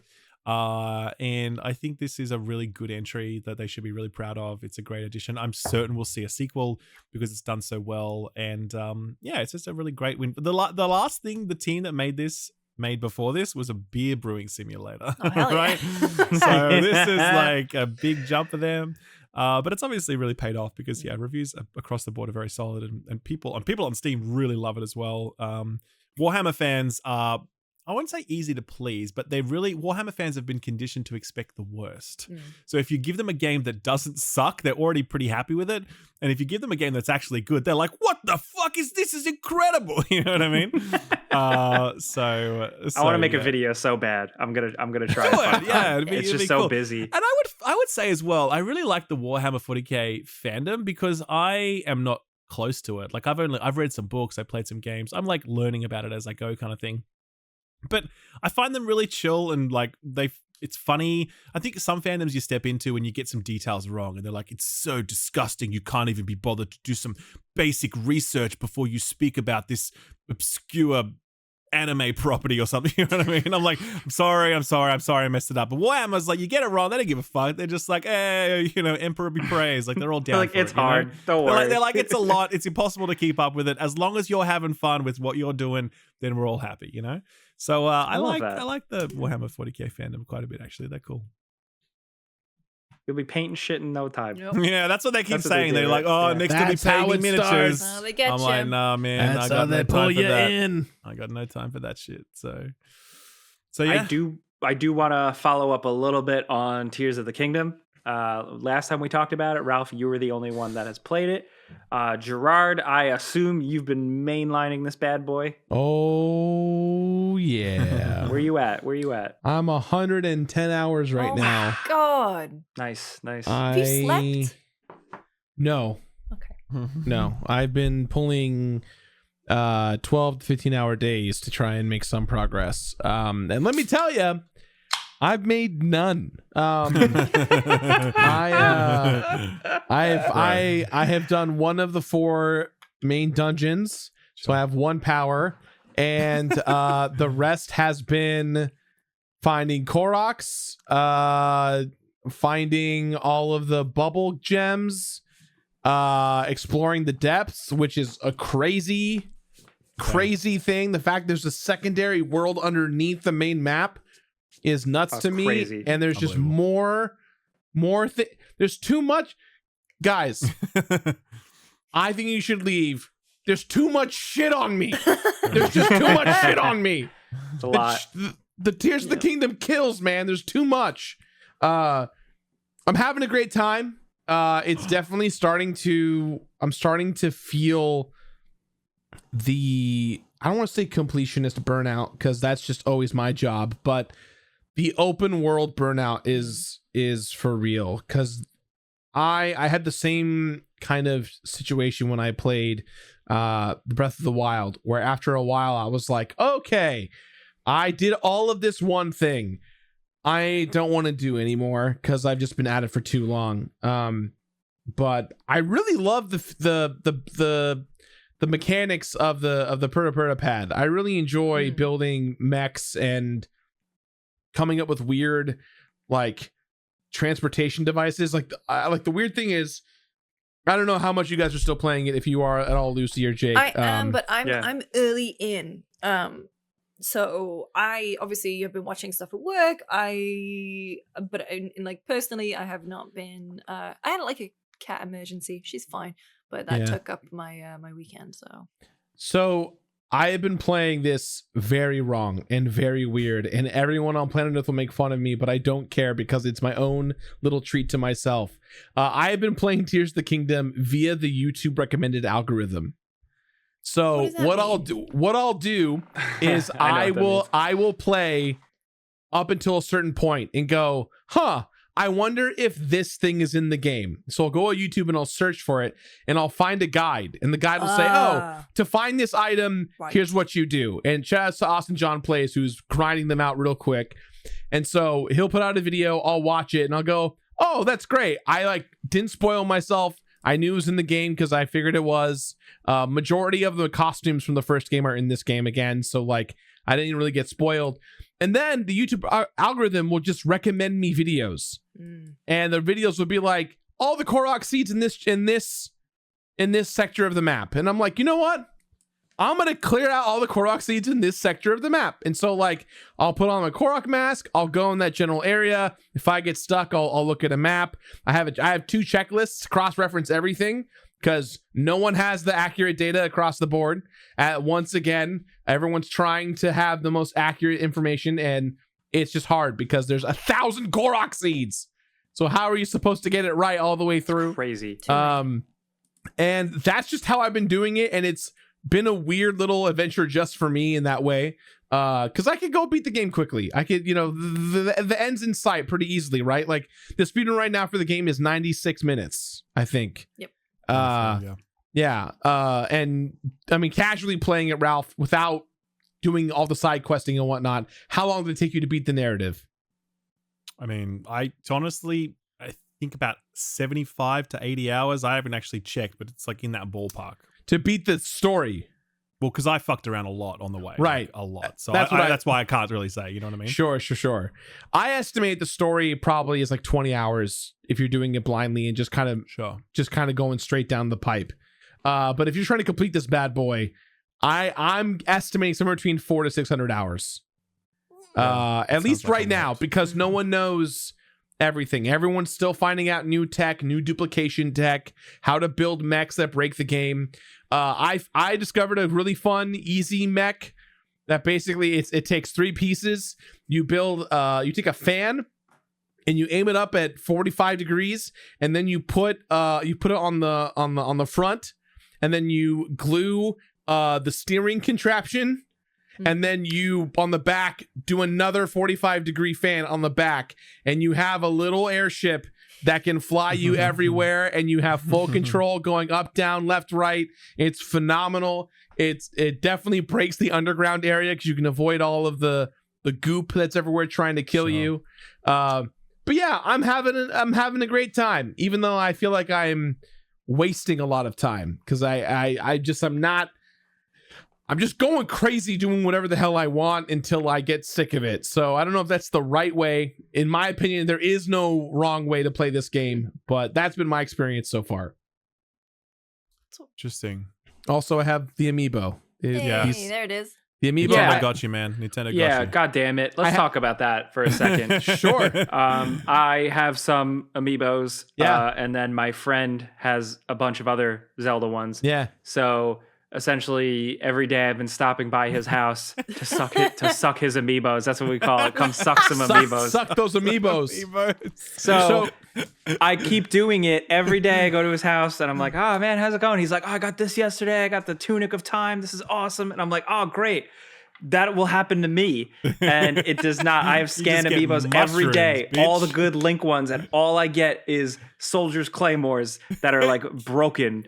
And I'm so mad. And I want to. Now, Jake, I don't know if you knew this, but aside from a couple of the paraglider fabrics, all of the amiibo costumes are in the game for free. Yep. I'm just like, damn it. I paid money for this. Give me thing. Oh, wait. Hang on. So Give it doesn't me have to thing. be a Zelda amiibo? Because I've got Joker and Solaire. Oh No, it yeah, has like to if be. you put like a random Oh. guy, like you'll get a bunch of fish. But those or, the you know. random ones give you less though, Lucy. So Okay. like Yeah. you'll get like a handful versus like if you use a Zelda one, like if you use I think it's like if you do the Goron one, or no, if you do Midna, it's just meat. Nothing Yeah. but meat upon meat upon meat upon meat that you can then cook into skewers and whatnot. But yeah, all of the amiibo benefits from Breath of the Wild are in this game for free. And if you have the amiibo, you have like a 1 in X chance of unlocking that piece of outfit for free. Gotcha. So I got the tunic, I got the Skyward Sword tunic and the Wind Waker pants. I think, and that's all a I've combo. gotten. And I've been using them every day, Jake, and I haven't had that luck. And I've got literally a box full of I think 30 amiibo that I scan every morning to try and get stuff. I've been striking out. It's Yeah. also just because like I did it. It's the same thing with Breath of the Wild. Like I just want to be a little green guy with a hat. Yeah, I don't yeah, want to yeah. look like Skyrim. I just want to be Link. Damn Yeah. it. Yeah, So I'm getting there. It's fun. I have like almost 50 hours now. I don't know like if I think it's the greatest thing ever made. But it's fun. It's cool. I agree with you. I am having a lot of fun. I think it is better than Breath of the Wild. Story stuff is pretty awesome. The story stuff is much better than the previous game in my opinion. The way that it starts, the stakes of it establishes a very clear journey that's ahead of us. And I like it. It's just I'm not sure if I like it enough to do it all again cuz I completed that game twice, once on master mode and once on regular mode. Oh, and now I am. And I think I don't know if it's true, but I've heard rumors that master mode is in the game or it might be coming later on. Would be. I mean, we'd have heard if it's in the game. I'm sure they would have cracked it by now. Yeah, Or, like, found it. But like, yeah, I mean, maybe coming later. Sure. oh man, I don't. No, go ahead. I was just gonna say like I've kind of like had a up and down with building where I went into the game being like I can't think of things. I don't know. I'm not into building. That's not what I go to Zelda for. Building the first flying machine gives you that like okay, like Yeah. that good feeling. But now I'm kind of more tired and I come across the Koroks that are like, I need you to help me get to my Okay. friend. And I just go, nah, see ya. I'm not, what do you want me to do? No, sorry. Sometimes So- I'll walk in temples and it's like, you walk in a temple and it's like, oh, I need to be really smart for this. And I just turn around and leave. I'm like, I don't, where's Princess Zelda? So- I killed her horse yesterday, unfortunately. Oh shit! It's not a spoiler. It's like pretty early quest. Like Yeah. you can find Princess Zelda's like golden magical horse. Yeah. And I like GTA 5 jumping off a mountain montage by accident. Like I was up on a high cliff and I screwed up and fell and I screwed up, so I paraglided down, and as I'm paragliding down, I'm watching this horse ping pong off of every cliff for like a mile down, and I'm like, I'm sorry, as I'm gliding down. I'm gonna add a tiny spoiler thing. It's not a story thing, it's a mechanic thing. Jake, have you unlocked, and everyone at home, cover your ears or just for 10 seconds, have you unlocked the auto builder yet? Yes. Great. That's all I needed to know. That thing will save your life.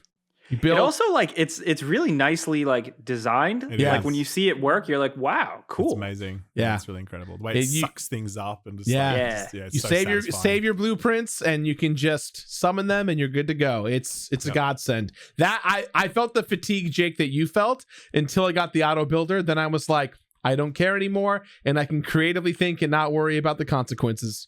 But you So- can't auto build a like penis robot, can you? Yeah, you Oh, can. you can. Just Oh, you save can. it. You can? Save Oh, it, you bro. can. Just- Oh, you can technically just save You it. can save Good. anything, Oh, all right. anything On that you demand. build, anything that you build, you can then save it Yeah. once you've connected the last piece of it. Because every time you add something to it, it like saves it as the most recent thing you've built.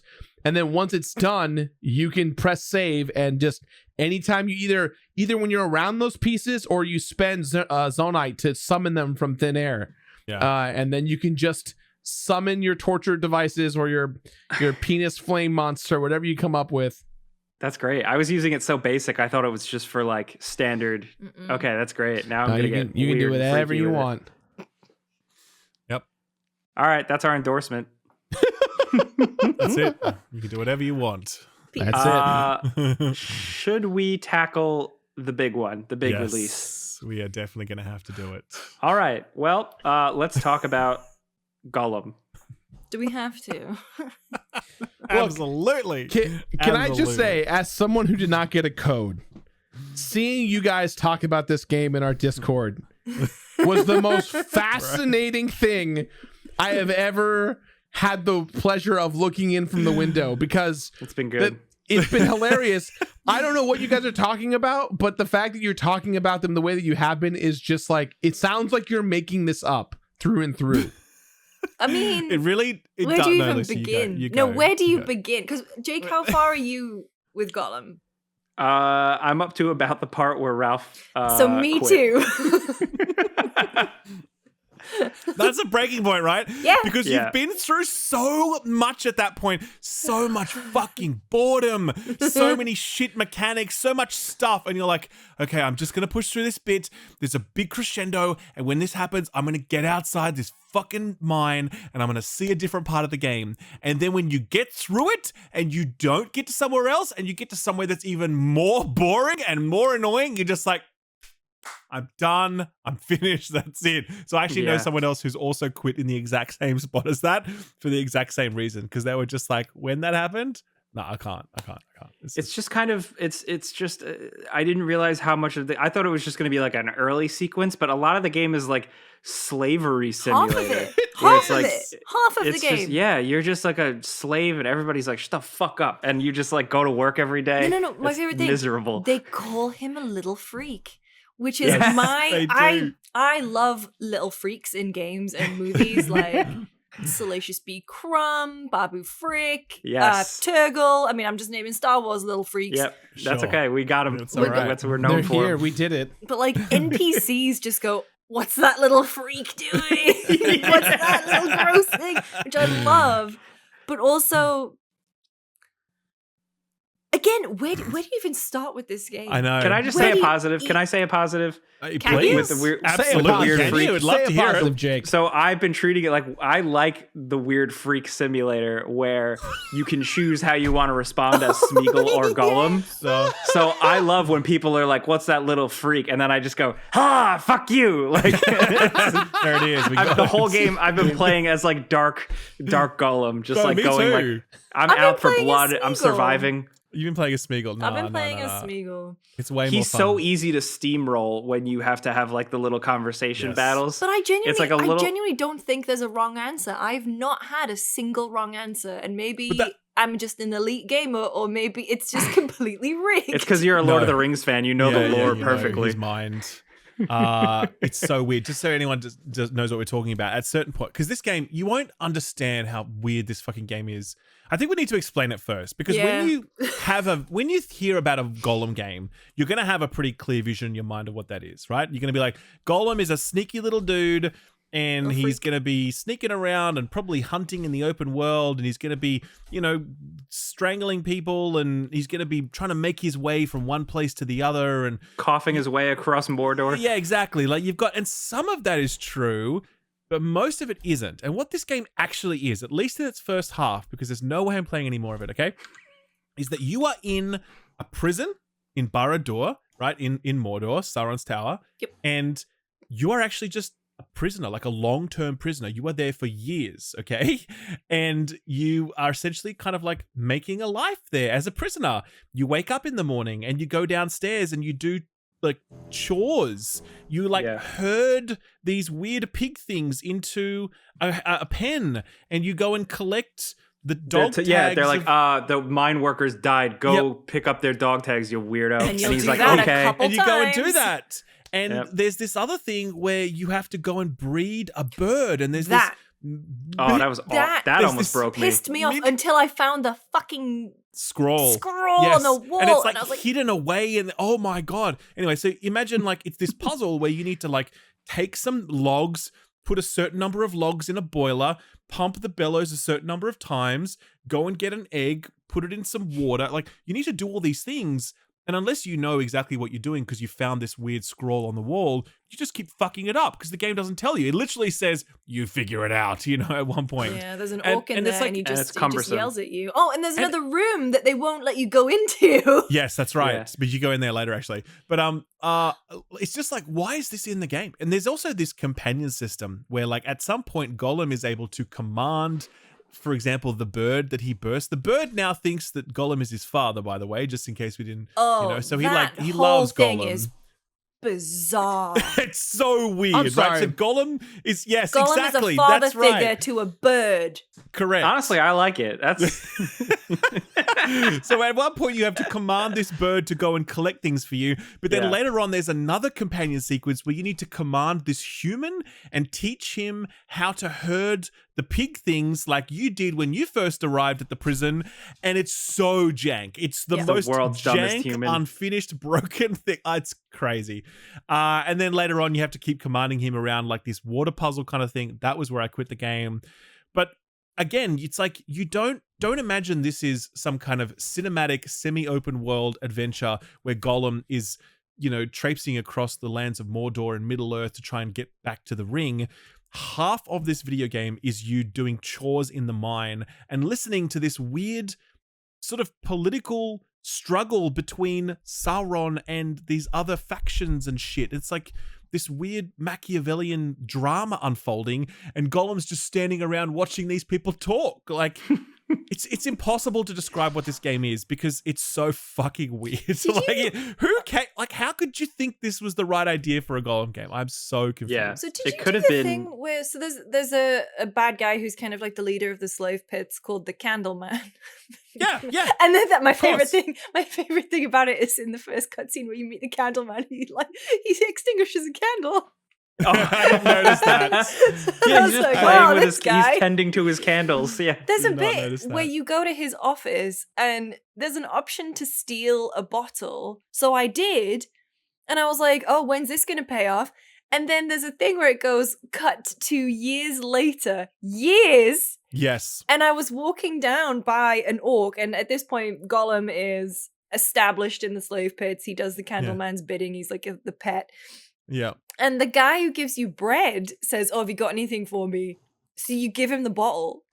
And it's like, he held on to that for years. In his pants? For an extra loaf of bread. In his little pants. I was like, what the hell is this? The biggest thing about this game, though, is how it fucking controls. Oh my god. It is the worst. It's like, so bad. If the camera is not up Golem's arsehole, there are points where you climb, and have you had this? Where you climb the game and the camera turns upside down. It goes 180 degrees upside down. What is that? It's so That's bad. rough. And also, one of the mechanics they use in the climbing sequences is they don't show you what's behind you. Yeah. But you're The button expected prompt. to go there. And so that you Yeah. just get a little prompt to say, like, oh, press X to jump backwards. And you're like, well, I guess there's something behind me. I don't know. So because I can't see it, I'll just press the X button. Oh, I got it. You know what I mean? Like, he can wall run like a fucking Jedi. He can, like, Gollum can Prince wall of run. Persia, You know? Gollum. It's Like, oh, when that game. prompt came up, and I was like, oh, okay. Yeah. And the thing is that he has like 0 stamina. Oh yeah, and he's Yes, he winded as runs hell. for like 2 seconds and then Yeah. he's out of breath. Oh Yeah. my god. It's wild because it's like there is like Gollum is like a little gross guy on He's a all little freak. fours. Like he can scamper. I could see him scrambling up walls and climbing and jumping, but it's just so basic like Uncharted 2 level climbing, but like overly telegraphed and just kind of boring. I find myself kind of like looking at the environments, like the long distance environments, because at least those look kind of cool. They're like, it was like moment to moment stuff. It was like you could climb with your eyes closed, and all that. It's like the stealth too. It's like Oh my god. where Ralph, you Oh, were it's saying like you could bad. imagine like at this Gollum adventure in a semi-open world, but like you can also imagine like a tight, simple stealth game Sure. where you're just like being Sticks. gross in the shadows. Yeah. But it's so basic and barely a detection system Oh, No. to it. The and enemy it's so AI. trial and error. That, so there's a room, and I've replicated this in like a bunch of places. But if you are not on the same level as the AI, if you're on like a slight thing, they get can't, stuck. They can't get you. So Yeah. there's a room where you go in and you are kind of on this platform, and there are 2 guards walking around, and you have to use a rock to turn out the lights because that's seemingly the only thing the Golem can do. You go into the room and they see you straight away. And then what you do is you just hang out on this platform and they can still see you and they talk about you and they're like, oh, we're coming to get you, but they can't get up there.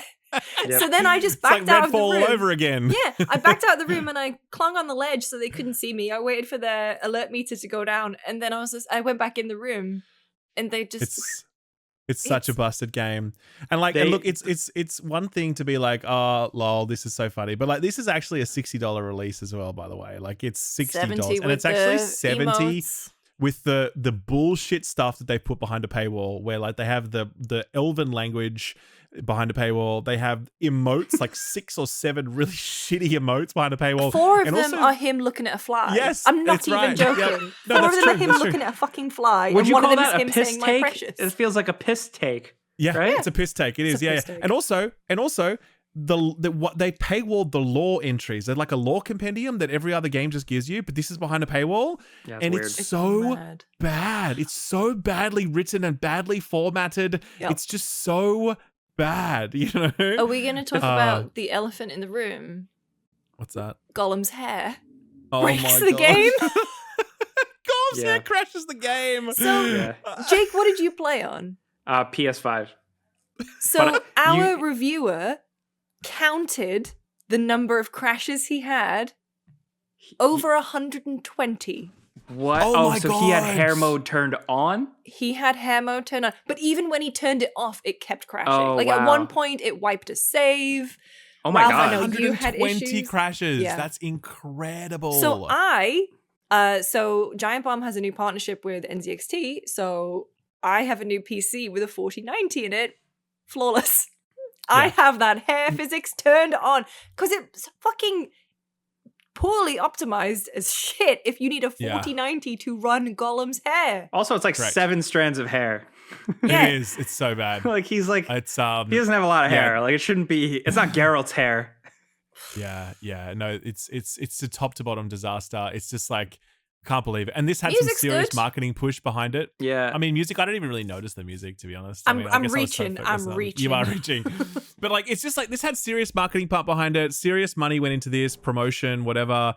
Like, you expect this to be good. There's a price tag that creates a certain expectation. But it's that level of bad that's just like, what the fuck happened here?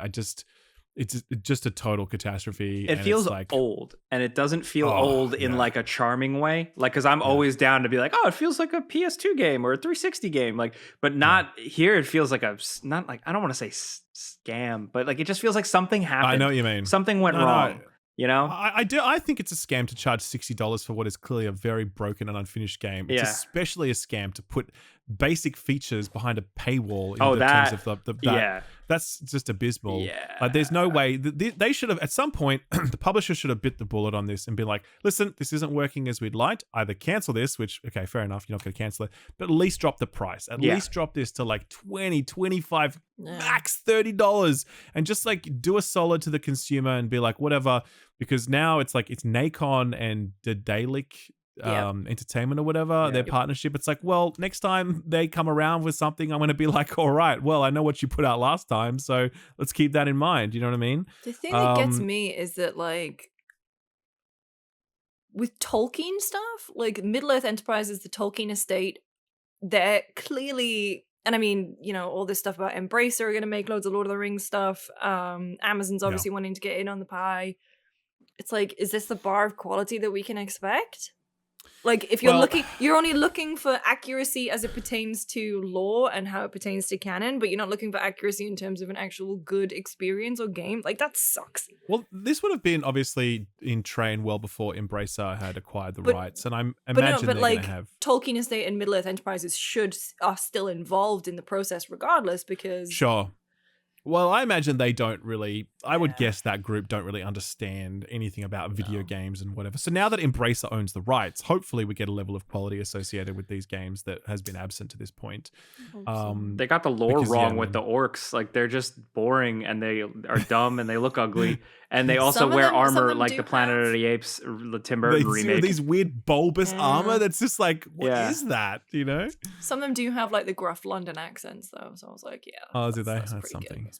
But it's just they're not threatening. And when you're a little guy, you should feel threatened other than just trial and error gameplay. Oh, the death animation when an orc catches you and just punches you in the head. He doesn't even connect though. He does this weird like punch where he doesn't. It's like a Hollywood punch where he kind of like swings behind his head and doesn't connect, and there's no sound effect. Have you guys like fallen in lava? And the hitboxes for the lava are like nowhere near where the actual lava is. It's like so much higher. It's so dumb. Did you see what the achievement's called when you fall into lava for the first time? Yes, I did see that. It's called like not yet. Or something. Yeah. Which is quite good. Yeah. Oh, time paradox. Lord of the Rings. Oh man. Well, anyway, Gerard, you should play this, man. After you're done with Zelda, you should play Gollum. I would love to make a series about shitty games and what it's like to complete them. And it'll be tough. And do like a day-by-day journal vlog of like of your suffering. This is what fucking happened on day one and why this sucks balls. Today I played Big Rigs. I mean, if people want to see it, I'll do Gollum first. That sounds like a garbage fire that I would love to look at and then be sad for it. Yep. Anyway, don't buy Gollum, okay? Just don't. Whatever you do, for the love of God, don't buy it. I don't care how much you like Lord of the Rings. It doesn't matter how much. Poor Rich, our producer, was like, "Oh, it's Lord of the Rings. I'm still gonna play it." And we were dropping clips in, and he was like, "Just actually not. Actually, go and replay the old PS2 games. They ruled. Mm-hmm.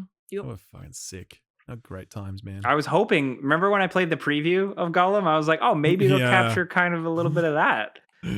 Yeah, but you were pretty mid on it then, and I was like trying to be like, well, this is like a really early beta that they put in front of me, But no. Nope. Imagine if it came out in September when it was supposed to. Oh my god. Well, the fact that this was like the first actual like next gen game announcement, yes, and it came out looking like this many years later is like, what happened? Yeah. What kind of communication, leadership, financial breakdown happened here? Yep, for sure. All right, so with that being said, let's kick it on over to This Week in the Way Back. Gerard, can you do the honors? This week in the way back, we are going to pick a game that came out sometime in the last fortnight or so, many years ago, or maybe even last year. I will go first. This is one of my favorite games of all time. One that I feel like a lot of people slept on, and one that does not get enough love, especially Nintendo, by not putting it in the Mario All-Stars 3D pack, you bastards. I'm talking about Super Mario Galaxy 2. Arguably the better of the Galaxy games. It learned a lot of its mistakes with regards to level design and UI. It's a lot of fun. It's lighthearted. You get to play as Yoshi, or you have Yoshi with you. It's a great time. If any of you have not played Mario Galaxy 2, I highly recommend it. I don't know why it's not on the Switch, and it's very unfortunate that it is not. Jake, what do you got? I have 22 years ago in 2001, Dark Cloud released for PlayStation 2. This is an early PlayStation 2 game that I absolutely loved. It's like a JRPG, dungeon crawlery type, Zelda type game, where the loop is essentially you go into dungeons, you encounter random enemies, you fight them, you get loot. That loot you then bring back up to the surface and open up that loot essentially and use it to build a town, to piece together towns and stuff. And then you walk around those towns that you literally just place down and get more quests, do more RPG type stuff. And that was such a satisfying loop, and it absolutely blew me away. Like, I was so hooked on that game, and I'm still hooked on any type of game that gives me any little tangible, like, build my own town or like watch my progress grow in front of me physically, if that makes sense. Loved it. Highly recommend Dark Cloud's it. Legit, very legit choice, Jake. Thank you. I'm trying. Lucy, what do you got? 6 years ago, May 23rd, my life changed forever with a little game called Overwatch. Oh my god! Because we were talking about it earlier, and I pour one out. I think Overwatch was like, I played a bunch of multiplayer stuff before, like a bunch of cards, but it was always a very sort of solo experience for me. And then in Overwatch, it was the first time I properly had like the crew where we would get together every night, we would play. You know, I was living with an ex-partner at the time, and like we would have 2 gaming laptops on the dining table. We had a WhatsApp group that was always popping off with like, hey, it's 9:00, are we getting on? You know, and then everyone's in game, we're playing. We would stream it. We had like our own memes, and it was, you know, I played with Tam and like Dave from work and my friends Kat and Pete. And then it was just like, it was the best of times. And that was back when Overwatch was just a free for all. Like you could have multiple characters of the same character in each match. Like you'd have one game where it would just be 1 Lucio and 5 Winston, and it was just the most fun. And then I moved to play on PlayStation with a different group of lads, and then I play on PC with another group. And so it's been a real formative experience for me in terms of gaming with others, and just I've had so many good times, so many bands, and sad to see it in the state that it is. Still a great game, but you know, it's like that fucking quote from The Office where it's like, you don't know the good days until they're gone. And I was like, oh man, it's like all that meme where it's like one day you'll sign out of MSN for the last time. MSN message you, that's like us doing Overwatch. So true. Thank you, Lucy. Ralph, what do you got? 15 years ago this week, the Wii Fit launched. Oh, wow. Yeah. Ooh, look at you. And that was actually big for me because I worked at EB Games at the time. I worked at Best Buy at the time. It's like World War III, man. Bro. It was crazy. It was a whole different clientele because in Australia, we had the advertising campaign was led by Olivia Newton-John. Wow, rest cool. in peace. Yeah, no, rest for her real, soul. right? And she did this ad, and like just her using the Wii Fit. And as a result, we just had scores of like 40-year-old women coming in being like, I want the Olivia Newton-John thing. And we're like, okay, here it is. And they're like, and we're like, oh, by the way, do you have a Wii? And they're like, no, what's that? So we would literally be selling Wii consoles to these, you know, like middle-aged ladies or whatever, because they saw Olivia Newton-John using it on the TV, and it was like a fucking sensation. We were out of stock for months just because that advertising campaign was that successful. I don't know what it was like in other countries. It was who led the ad campaign. exact same Yeah. in at Best Buy here in the States, Ralph. Yeah, right. Always sold out. middle-aged women coming in saying, "Where's the Wii Fit?" Many of them bought the Wii Fit, not having a Wii, and then would come back and yell at me saying I didn't sell them the Wii, even though I clearly explained to them you need these two devices in order for them to work together.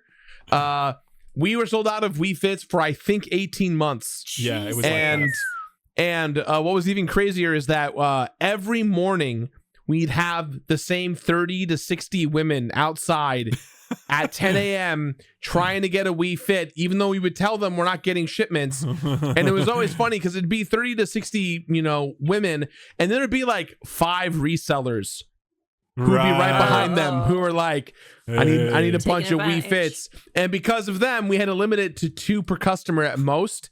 And everyone was mad because all the ladies were like, I'm trying to buy one for my best friend. And it was chaos. It was not a good time. You just want to be like, you can just go outside and exercise, right? Like, it's fine. You don't need this You could just take a yoga class. It's all good, You right? could just take a yoga class at a college or something. Sure. Can't do that from the comfort of my own home, though. That's true. That's true. Not back then, at least. Not back then. Yeah, nowadays we have iPhone apps and whatnot that just now work. we've got yoga with Adrienne. Shout out to Adrienne on YouTube. I got Peloton. My leg hurts. Yeah. That is it for this week in the way back. Back to you, Jake. That is actually it for us. So just to keep you guys posted, our next episode, I believe, is going to be a Summer Game Fest episode. Yeah. So for people, you should know that roughly... let's see here. What are the dates? So roughly 2 weeks. June 8th, we're going to have the big Geoff Keighley live stream Summer Game Fest thing. And then from there, bunch of other stuff. PC game show, Xbox is showing stuff, and they're doing the Starfield thing. Ubisoft has a showcase. So roughly from like June 8th to, let's say, the 13th, there's going to be a lot of events, and we're going to all be there together, covering them together. Special episode. So keep your eyes peeled for that. We're very excited. Episode will be late though, because we'll record that episode after the showcase. Yes. Like all the showcases are done. So the episodes usually go up on like Saturdays. I imagine that episode will probably go up the following like a Wednesday or Thursday. So do expect it to be late so that we can kind of reflect on the whole Summer Games experience and do one big digest at the end of it all. I love reflection and digestion. And with That's that, right. we're And going to wrap this indigestion. up. Thank you guys for being here. Thank you to our sponsors for sponsoring the show. You guys can like us on YouTube or leave a review because it does really help us. So thank you. But I'm Jake Baldino. You can find me on the social medias and YouTube at Jake Baldino, also on Game Ranks. Gerard, what about you? On YouTube, I'm That One Video Gamer, but everywhere else, I am The Completionist or Completionist. This weekend, I just did a video, if you want to hear more Tears of the Kingdom stuff, on my first 100-hour impressions of the game. I go way more in depth than we talked about today. But yeah, I'll see you guys soon. Ralph? I'm chill up. I'm right here, just playing Destiny. That's it, really. Oh, and actually, I will say that we played Diablo. Some of us played Diablo. Yeah. And we're allowed to say that now because the review window is closed. The servers are offline. And we're going to have a review up this week. That's going to be a big, chunky review because Diablo is pretty big. I will tell you that right now. Big chunky So, game. yes, review this week for Diablo. Very excited to get that out. And Lucy? I'm on Twitter at Lucy James Games. You can find me on Gamespot and Giant Bomb. And I don't really have anything else going on. I'm just excited to see you boys in person. That's gonna be Rad. great. I'm really pumped for that, actually. It's going to be fun. Well, thank you all for being here. Thank you for listening, choosing us. We appreciate it. Tie your shoes and go to bed.